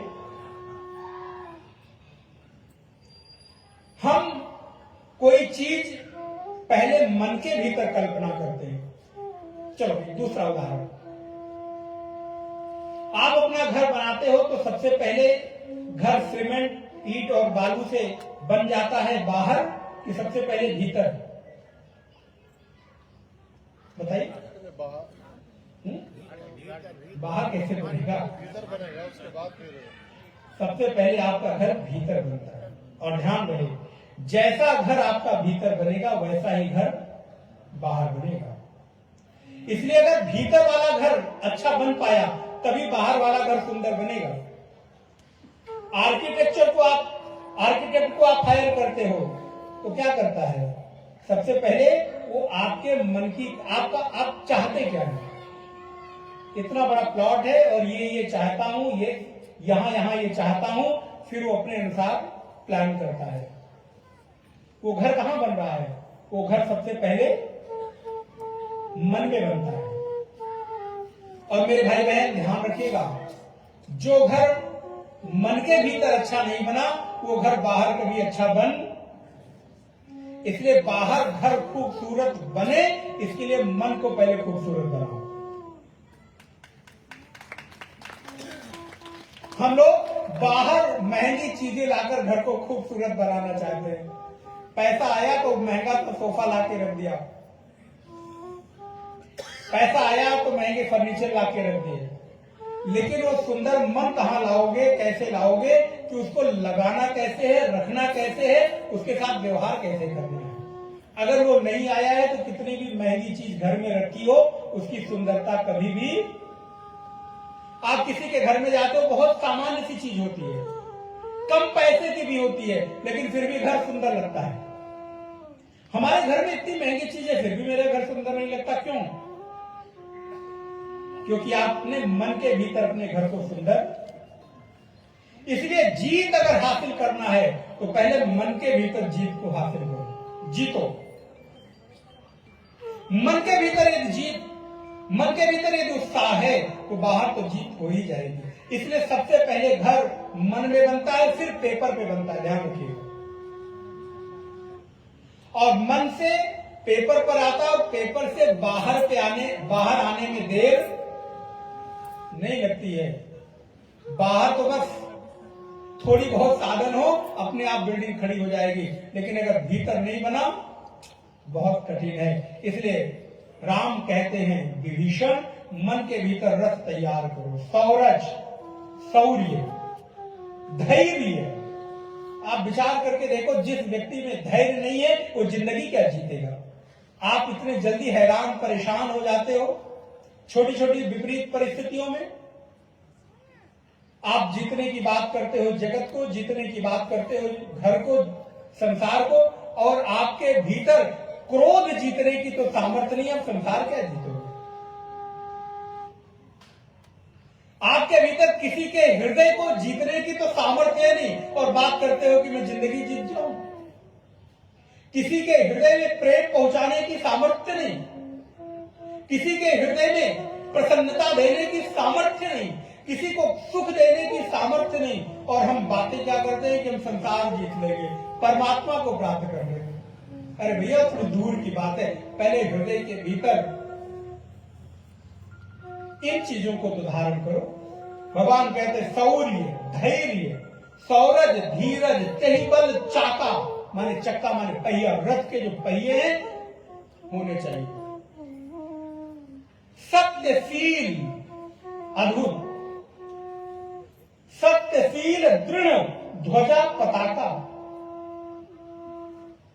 सत्य का, शील का ध्वजा होना चाहिए। सत्यशील दृढ़ ध्वजा पताका, बल विवेक दम परहित घोड़े। बल, विवेक, दम और परहित, ये 4 घोड़े होते हैं। रथ के भीतर कितने घोड़े लगे रहते हैं? तो आपके भीतर भी रथ बनाओ और उसमें 4 घोड़ों को लगाओ। बल, विवेक, दम और परहित। दम माने इंद्रिय निग्रह, मन के ऊपर संयम, बल, सामर्थ्य। कमजोर लोगों का ये संसार कमजोर लोगों को कभी आश्रय नहीं देता, जान रहे। कायरों के लिए नहीं है, अध्यात्म भी कायरों के लिए नहीं है। कई बार लोगों को लगता है ना, बड़ी गलत धारणा में आपको जरा विनम्रता से निवेदन करूं, सभी लोगों को एक कहावत है ना, 22 पसेरी धान, वो क्या सारे धान 22 पसेरी से कहावत है ना, सब धान 22 पसेरी, मतलब सभी को एक ही तराजू में कहने का तात्पर्य होगा। नहीं,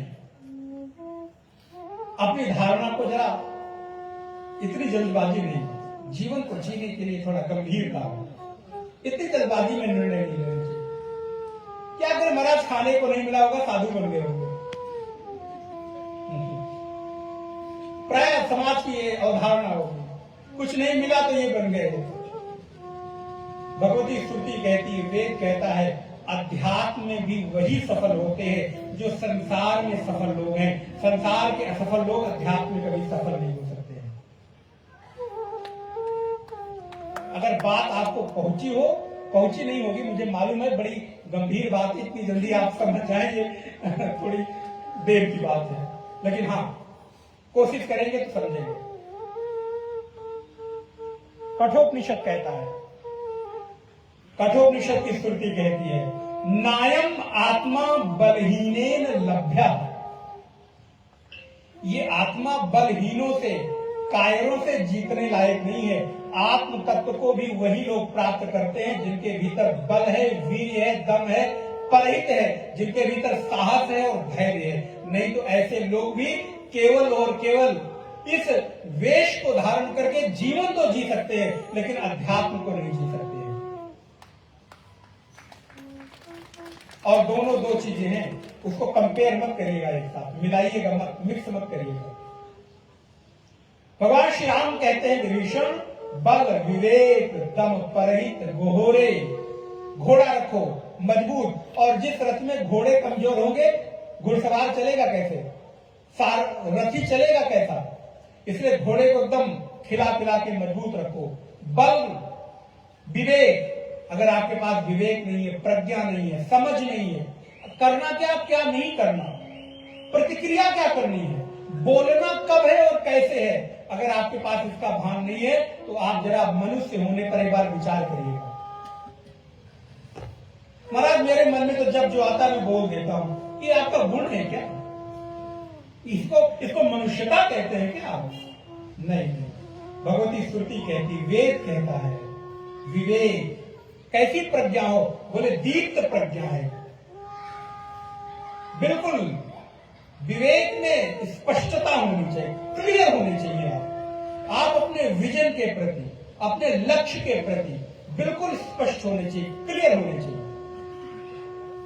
बल विवेक दम, इंद्रियों पर निग्रह, जहां मर्जी आए वहीं लोटपोट हो जाए, जहां देखा वहीं हम गिर पड़े, जहां देखा वहीं एकदम असहाय हो गए। बोले नहीं, दम होना चाहिए आपके भीतर। और परहित, परहित माने दूसरे का हित, स्वार्थ परायण जीवन ना हो, निस्वार्थता पूर्वक जीवन जिए, सभी के हित की कामना करते हुए जिए। बल विवेक दम परहित घोरे। क्षमा करना सीखो, और क्षमा कमजोर लोग नहीं करते। क्षमा शोभती उस भुजंग को जिसके पास गर्व हो। इसलिए क्षमा हर व्यक्ति नहीं कर सकता।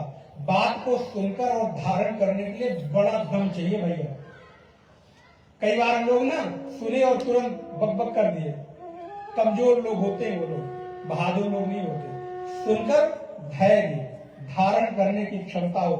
आपके बारे में किसी ने आपको कह ही दिया है ना, सुन के जरा हम क्या तुरंत तिलमिला जाते हैं, नहीं, धैर्य के साथ, अच्छा कह दिया तो कह ही दिया है ना, रुको, समझो, सोचो और समय पाकर प्रतिक्रिया करो। ये जीवन जीने के तरीके हैं। हम लोगों के बारे में लोग कहते हैं, आपके बारे में ही नहीं, हम लोग भी सुनते हैं कि तुरंत प्रतिक्रिया नहीं करते। इसलिए बहुत उपदेश होते हैं, सुधरती क्यों नहीं दुनिया। बहुत उपदेश होते हैं, सुधरती क्यों नहीं दुनिया। हमें कहना तो आता है मगर करना, हमें कहना तो आता है मगर करना नहीं आता। इसलिए जब आपके बारे में कोई ऐसी बात कहे, आप सुने तो धैर्य रखें। आपके भीतर सुनने की क्षमता होनी चाहिए। बल विवेक दम परहित घोरे, क्षमा कृपा समता रज जोरे समत्व, ये सारे रथों के बारे में भगवान ने विभीषण को बताया है। और अगर ऐसा रथ आपके पास है तो भगवान राम कहते हैं, विभीषण ये छोटा मोटा युद्ध क्या करते हो, संसार रूपी युद्ध को जीत सकते हो। ये रावण को मारना कौन सी बहुत बड़ी बात है। महा अजय संसार रिपु जीत सकई सो वीर, ध्यान दीजिएगा। महा अजय संसार रिपु, अरे यहां पर एक छोटा मोटा आदमी आपका पड़ोसी, आपका शत्रु है, ये कौन सी बड़ी बात है, सभी के होते हैं, उससे ज्यादा मत घबराओ। ये संसार ही आपका शत्रु है, किस किस से लड़ोगे। महा अजय संसार रिपु, और ये अजय संसार आपका शत्रु है, इसको जीत पाना इतना आसान नहीं है। जीत सकई सो वीर, जो इस संसार रूपी शत्रु को जीतता है, विभीषण असल में विजेता वो है, वीर वो है। जाके असरत होय दृढ़, सुनो सखा मत धीर, ऐसा दृढ़ रथ जिसके पास है विभीषण, वही लोग विजेता है। नहीं तो इस संसार को जीतना और संसार में सरवाइव करना आसान नहीं होता। विभीषण को उपदेश दिया है, तदुपरांत युद्ध प्रारंभ हुआ है। यहां पर कुंभकर्ण की चर्चा आई है, मेघनाद की चर्चा आई है, लक्ष्मण जी को भी शक्ति मूर्छा लगी है, सुषेण वैद्य को हनुमान जी लेकर आए हैं। भगवान बहुत अपने भैया लक्ष्मण को गोद में लेकर विलाप करते हैं, रोते हैं कि हम दोनों लोग एक साथ आए थे, लक्ष्मण अगर तुम साथ नहीं गए तो मैं जाकर क्या जवाब दूंगा इत्यादि। हनुमान जी को भेजा गया है, संजीवनी बूटी लेकर आए हैं, और नारायण रास्ते में काली नेमी के साथ संवाद हुआ है, उसका उद्धार हुआ है। भरत जी के साथ हनुमान जी का मिलाप हुआ है, और भरत जी को जब सारी बात पता चली है तो हनुमान जी को त्वरित गति से भेजा है। यहाँ पर आकर सुषेण वैद्य ने समुचित व्यवस्था की है। तदुपरांत भैया लक्ष्मण के प्राणों का सुषेण वैद्य ने विशेष प्रकार की औषधियों के लेप से प्राण रक्षा की है। श्री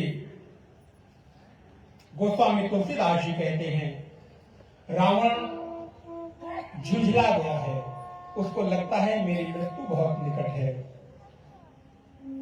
कुंभकर्ण को जगाता है, और कुंभकर्ण को तो आपको मालूम है कि कितनी सारी चीजें उसको खाने के लिए चाहिए। अब आपको पढ़ना हो तो जरा उत्तरकांड लंका कांड में पढ़िएगा। आप लोग एक दो गिलास पानी पीकर, हम पानी का नाम ले रहे हैं, उसको पानी नहीं चाहिए होता था। अच्छा, जो पानी गिलास में पानी की जगह कुछ और पीते हैं ना, आप लोग बड़े एकदम चुप हो गए, क्या बात है? हाँ, आप लोग तो नहीं, आप लोग बहुत अच्छे। आप तो पानी की जगह दूध डाल के पीते होंगे, मुझे बिल्कुल पक्का पता है। हाँ, दूध ही पीते हैं ना? हाँ, दूध ही पीना चाहिए, और कुछ पानी की जगह। और हमारी माताओं को तो बिल्कुल क्या कहते हैं, देना नहीं चाहिए। और ऐसे लोग अगर पानी की जगह कुछ और पीकर आए तो उनका समुचित उपाय भी करना चाहिए, है ना? क्योंकि ऐसे लोग जो गिलास जल पीने के लिए बना, और कुछ पीने के लिए नहीं बना है। और अगर ऐसे पीने वाले लोगों को क्या कहते मालूम है? यहाँ कौन पी रहा है मालूम? हाँ, आप खुद ही बोलो, मैं नहीं बोलूंगा। तो अगर ऐसे लोग गिलास में कुछ, मैं नाम नहीं ले रहा हूं, आप सब लोग इतने समझदार है, देखो बिना नाम लिए सब समझ गए। कितने अच्छे बुद्धिमान समझदार लोग बैठे। अगर आप गिलास में कुछ और डालकर पीते हैं तो आपका नाम और आपकी संज्ञा क्या होगी? क्षमा करना मेरे भाई बहन, अच्छी बात नहीं है। आप को भगवान ने इतना सुंदर पवित्र देह दिया है। जिस शरीर में भगवान विराजते हों वहां पर आप इतने अपवित्र पदार्थ को डालें तो ये अपराध नहीं, पाप नहीं है। तो इसलिए अच्छा, आप लोग दक्षिणा देते हैं कि नहीं? दक्षिणा देंगे ना? देंगे कि नहीं देंगे? बड़े कंजूस लोग हैं, बड़े मौन हो गया। हाँ, दक्षिणा देंगे कि नहीं? कब? आज की कल? अरे भाई परसों नहीं, कल ही चाहिए हमें। हाँ, बड़े होशियार आदमी को परसों तो कथा होगी नहीं। हाँ, अब देखो, आज आप लोगों ने कथा सुनी है, कल हमको दक्षिणा चाहिए। महाराज आपको कथा सुना के देखिए, दक्षिणा की बात करते कितने लालची हैं। कई लोगों के मन में हाँ भाई है तो लालची, क्या करें? आपको कथा सुनने का लालच है तो कथा सुना के हमको भी तो कुछ लालच होगा ना। हाँ, लेकिन वो लालच किस चीज का है मालूम है? किस चीज का है? आपके धन का नहीं, धन देने वाले बहुत लोग हैं, उसकी चिंता नहीं करनी। आपसे धन नहीं चाहिए, आप धन को रखे, अपने उपयोग में लाए। आप अगर कुछ देना चाहते हो तो आप कल की दक्षिणा में अपने कुछ लिफाफे में दुर्गुण लिखकर यहाँ दक्षिणा दे दीजिएगा। सबसे सुंदर दक्षिणा मेरी वही होगी। बड़ी देर में आप लोगों को समझ में आया। कुछ अवगुण, कोई दुर्गुण, कोई कमी, कोई दोष जो आप छोड़ना चाहते हो, छूट न रही हो, तो कल लिफाफे में वो लिखकर और यहां जमा कर दीजिएगा। और ध्यान रहे, जो एक बार दक्षिणा में दे दिया जाता है दोबारा, दक्षिणा का मतलब क्या होता है? जो दे दिया फिर दे दिया। तो यदि आप अपने दुर्गुण कुछ देना चाहें, आप तो इससे मुझसे अच्छा व्यक्ति कोई मिलेगा? लोग तो दुर्गुण चाहते हैं, प्रेम चाहते हैं, और हम आपसे मांग क्या रहे हैं? जो आप इतने वर्षों से न कर पा रहे हो, चाहकर भी न छोड़ पा रहे हो, भगवान श्री राम का आश्रय लेकर, आलंबन लेकर उसको यहां पर दे सकते हैं। और ध्यान रहे, दक्षिणा वही जो दे दी जाए और दोबारा कभी वापस। भगवान श्री राम विभीषण को सुंदर उपदेश करते हैं। नारायण, रावण झुंझला जाता है, कुंभकर्ण को जगाता है, क्या बात है, सारी घटनाएं बताता है। कुंभकर्ण जैसा व्यक्ति भी, आप मानस पढ़ेंगे तो अद्भुत प्रसंग है। कुंभकर्ण सोचता है जीवन तो यूं ही खाते सोते बीत गया, कितना सुंदर अवसर आया है, जिसको देखने के लिए, जिसके हाथों को स्पर्श पाने के लिए लोग तरसते हैं, मैं युद्ध में उसको देखते देखते अपना प्राण त्याग करूंगा, इससे बड़ा सद्भाग्य और मेरा क्या होगा। तैयार। आप देखिए, अगर आपके पास दृष्टि हो, कैसा अद्भुत समाधान जीवन का निकलता है। कुंभकर्ण के साथ युद्ध हुआ है, उसका उद्धार हुआ है, मेघनाद को परास्त किया है। नारायण मेघनाद ने यज्ञ प्रारंभ किया है, यज्ञ का विध्वंस हुआ है, मेघनाद का उद्धार किया है। रावण युद्ध के लिए प्रस्थान करता है। भगवान श्री राम ने रावण के साथ विराट युद्ध किया है। बार बार रावण को बाण लगती है, मूर्छा होती है, लेकिन पुनः जीवित हो जाता है। विभीषण ने आकर भगवान को युक्ति बताई है। और ध्यान रहे, बिना युक्ति के जीवन में समाधान नहीं निकलता है। सुनु दस कंधर वचन तब कुंभकर्ण बिलखान, जगदम्बा हरि आनि अब सठ चाहत कल्याण। आप सोचो, कुंभकर्ण की दृष्टि क्या है? भाई को कहता सठ, जगदम्बा को हरण करके अपना कल्याण चाहता है। मैं यही आपको कह रहा था कि कुंभकर्ण की दृष्टि देखो। कल्याण चाहते हो? यही दोष हमारे भीतर है। हम गलतियां दुनिया भर की करते हैं और गलती करके भी चाहते क्या है कि मेरे जीवन में कभी दुख, अपराध करेंगे, पाप करेंगे और चाहेंगे कि सुख मिले। कुंभकर्ण का उद्धार करके रावण को भगवान ने युद्ध में परास्त किया है। खैच धनुष सर सत संधाने, छूटे तीर शरीर समाने, तब प्रभु को तीव्र सर लीना, धरते बिन तात सिर कीन्हा, भरे भूमि जिब नमते भूदर, हेठ दाग कपि भाग निशाचर। भगवान श्री राम ने रावण का उद्धार किया है। शीश सर से धड़ अलग हो गया है। बोले भक्त वत्सल भगवान की। रावण का उद्धार किया है, सभी को पता चला है। रोमहि नार हृदय हति पानी, ताप तेज बल विपुल बखानी। सभी लोग रोते हैं। श्री गोस्वामी तुलसीदास जी कहते हैं, विभीषण के साथ भगवान के विचार विमर्श हुए हैं। भगवान ने लक्ष्मण को भेजा है। विभीषण का यथोचित सम्मान किया गया है और विभीषण के यथोचित सम्मान के पश्चात नारायण भगवान ने जो वादा किया था विभीषण के साथ कि कह लंकेश कहकर संबोधित किया था, आज विभीषण को लंकेश के पद पर अभिषिक्त किया है। तदुपरांत यहां पर चर्चा आती है कि विभीषण भगवान की सुंदर प्रार्थना करता है कि प्रभु आपकी कृपा से मेरे मन के भीतर राज्य पाने की इच्छा तो थी, लेकिन जब आप मिल गए तो अब ये इच्छा नहीं होती। ध्यान रखिएगा, ये भक्ति के धरातल का एक सूत्र बताने जा रहा हूं। जब आप भी भक्ति के प्रगाढ़ता में जाते हैं ना, तो एक समय आपके भीतर धन, पद, वैभव, प्रतिष्ठा, इसकी बहुत इच्छा होती। विभीषण की भी थी, वो भी चाहता था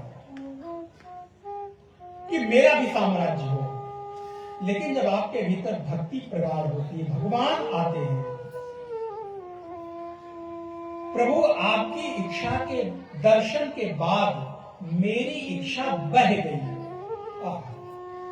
विभीषण कहता है, प्रभु अब ये मिट्टी जैसी लगती है, सोने की लंका, कोई रस नहीं रह गया है। और एक समय आपको भी आता है, सब कुछ आपके पास होता है, सबके लिए आप बहुत कुछ करते हो, लेकिन एक समय जीवन में आता है, वही घर, वही परिवार, वही समाज, वही अपने लोग, उनमें कोई रस और उनके साथ कोई प्रेम नहीं रह जाता। अब लगता है कि बस हृदय में कोई ऐसी स्थिति आती है। ध्यान रहे, किस कारण से आ रही है वो आप जाने, लेकिन प्रत्येक व्यक्ति के जीवन में एक स्टेज ऐसी आती है, उसको जितनी भी आसक्तियां होती हैं वो मिट जाती हैं। विभीषण को भगवान ने सुंदर व्यवस्था दी है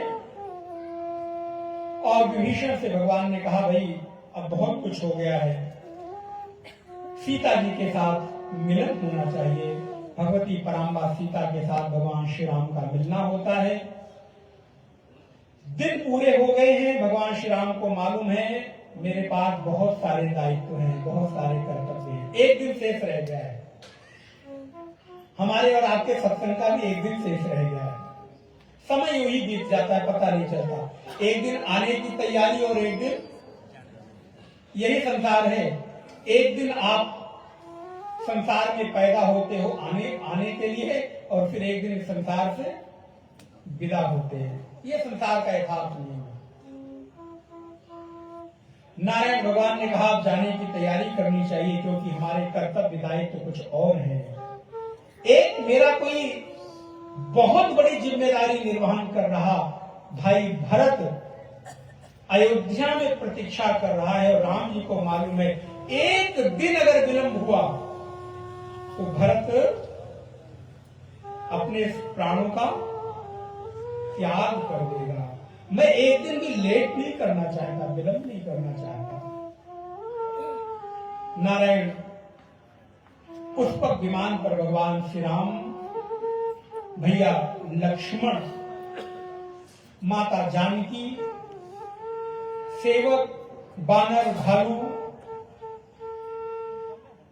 और दास सेवक सभी लोग पुष्पक विमान पर सवार होते हैं और भगवान श्री राम लंका से श्री अवध की ओर प्रस्थान करते हैं। प्रयाग होते हुए भगवान श्री राम माता जानकी को सब जगह दिखाते हुए आते हैं। कथा विस्तृत है। प्रयाग होते हुए भगवान श्री राम सूचना भेजने के लिए हनुमान जी को भरत जी के पास भेजते हैं। भरत को पता चला है कि राम जी आ रहे हैं। भरत ने तैयारी की है और भगवान श्री राम अब पुष्पक विमान से श्री अवध की ओर प्रस्थान कर रहे हैं।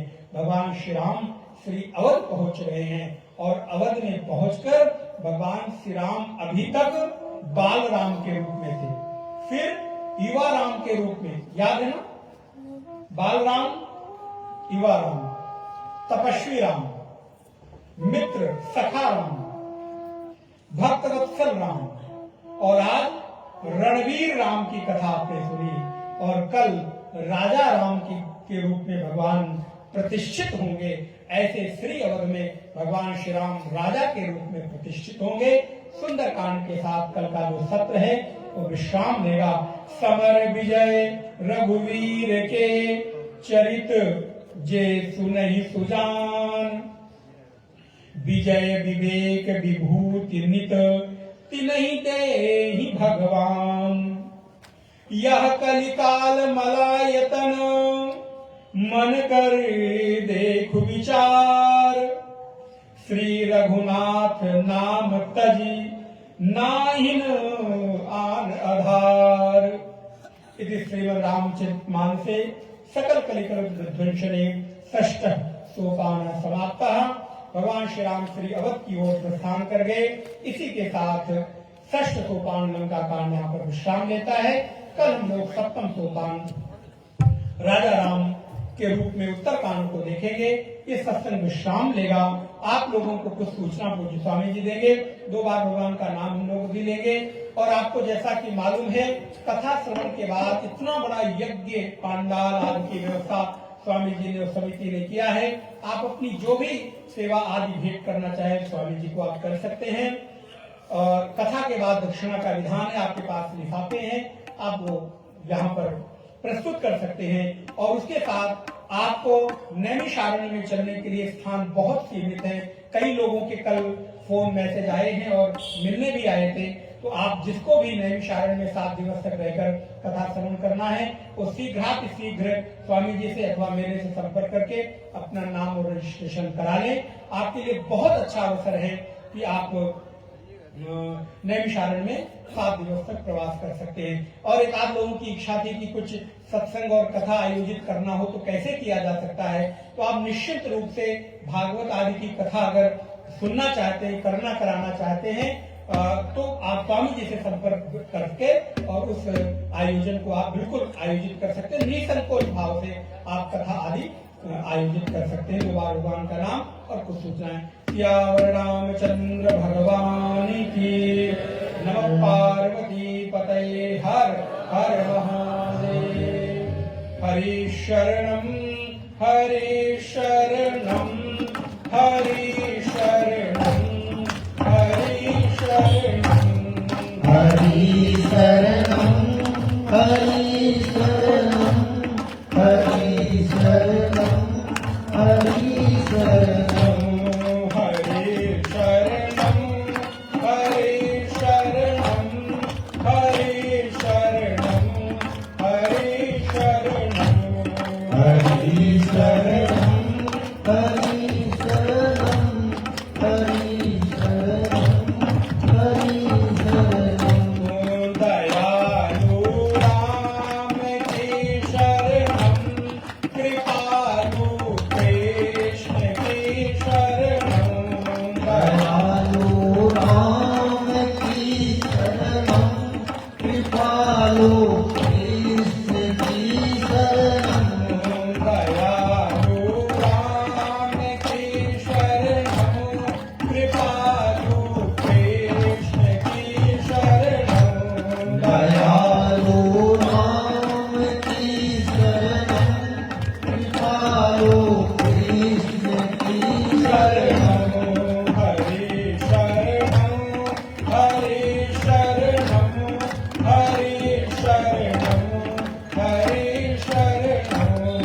हरि शरणं हरि शरणं हरि शरणं हरि शरणं सच्चिदानंद भगवान की जय। अच्छा, एक और सूचना आप लोगों के लिए है, भी स्मरण में आया।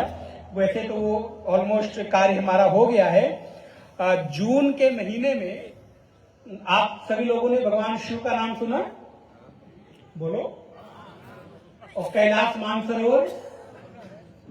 जून माह में चिन्मय मिशन लखनऊ के द्वारा कैलाश मानसरोवर की भी यात्रा आयोजित है। तो अगर आप कैलाश मानसरोवर की यात्रा भी करना चाहें तो भी आप हमारे साथ जून महीने में 2023 में उस यात्रा में भी सम्मिलित हो सकते हैं, जो कि कठिन यात्रा है, लेकिन ग्रुप करीब 40-45 लोगों का ग्रुप साथ में जा रहा है। तो आपको सहजता में कैलाश मानसरोवर का दर्शन और यात्रा हो सकता है। अभी मुझे स्मरण आया तो मैंने कहा वो भी आपको सूचना में दे देता हूँ। ओम शांति शांति शांति।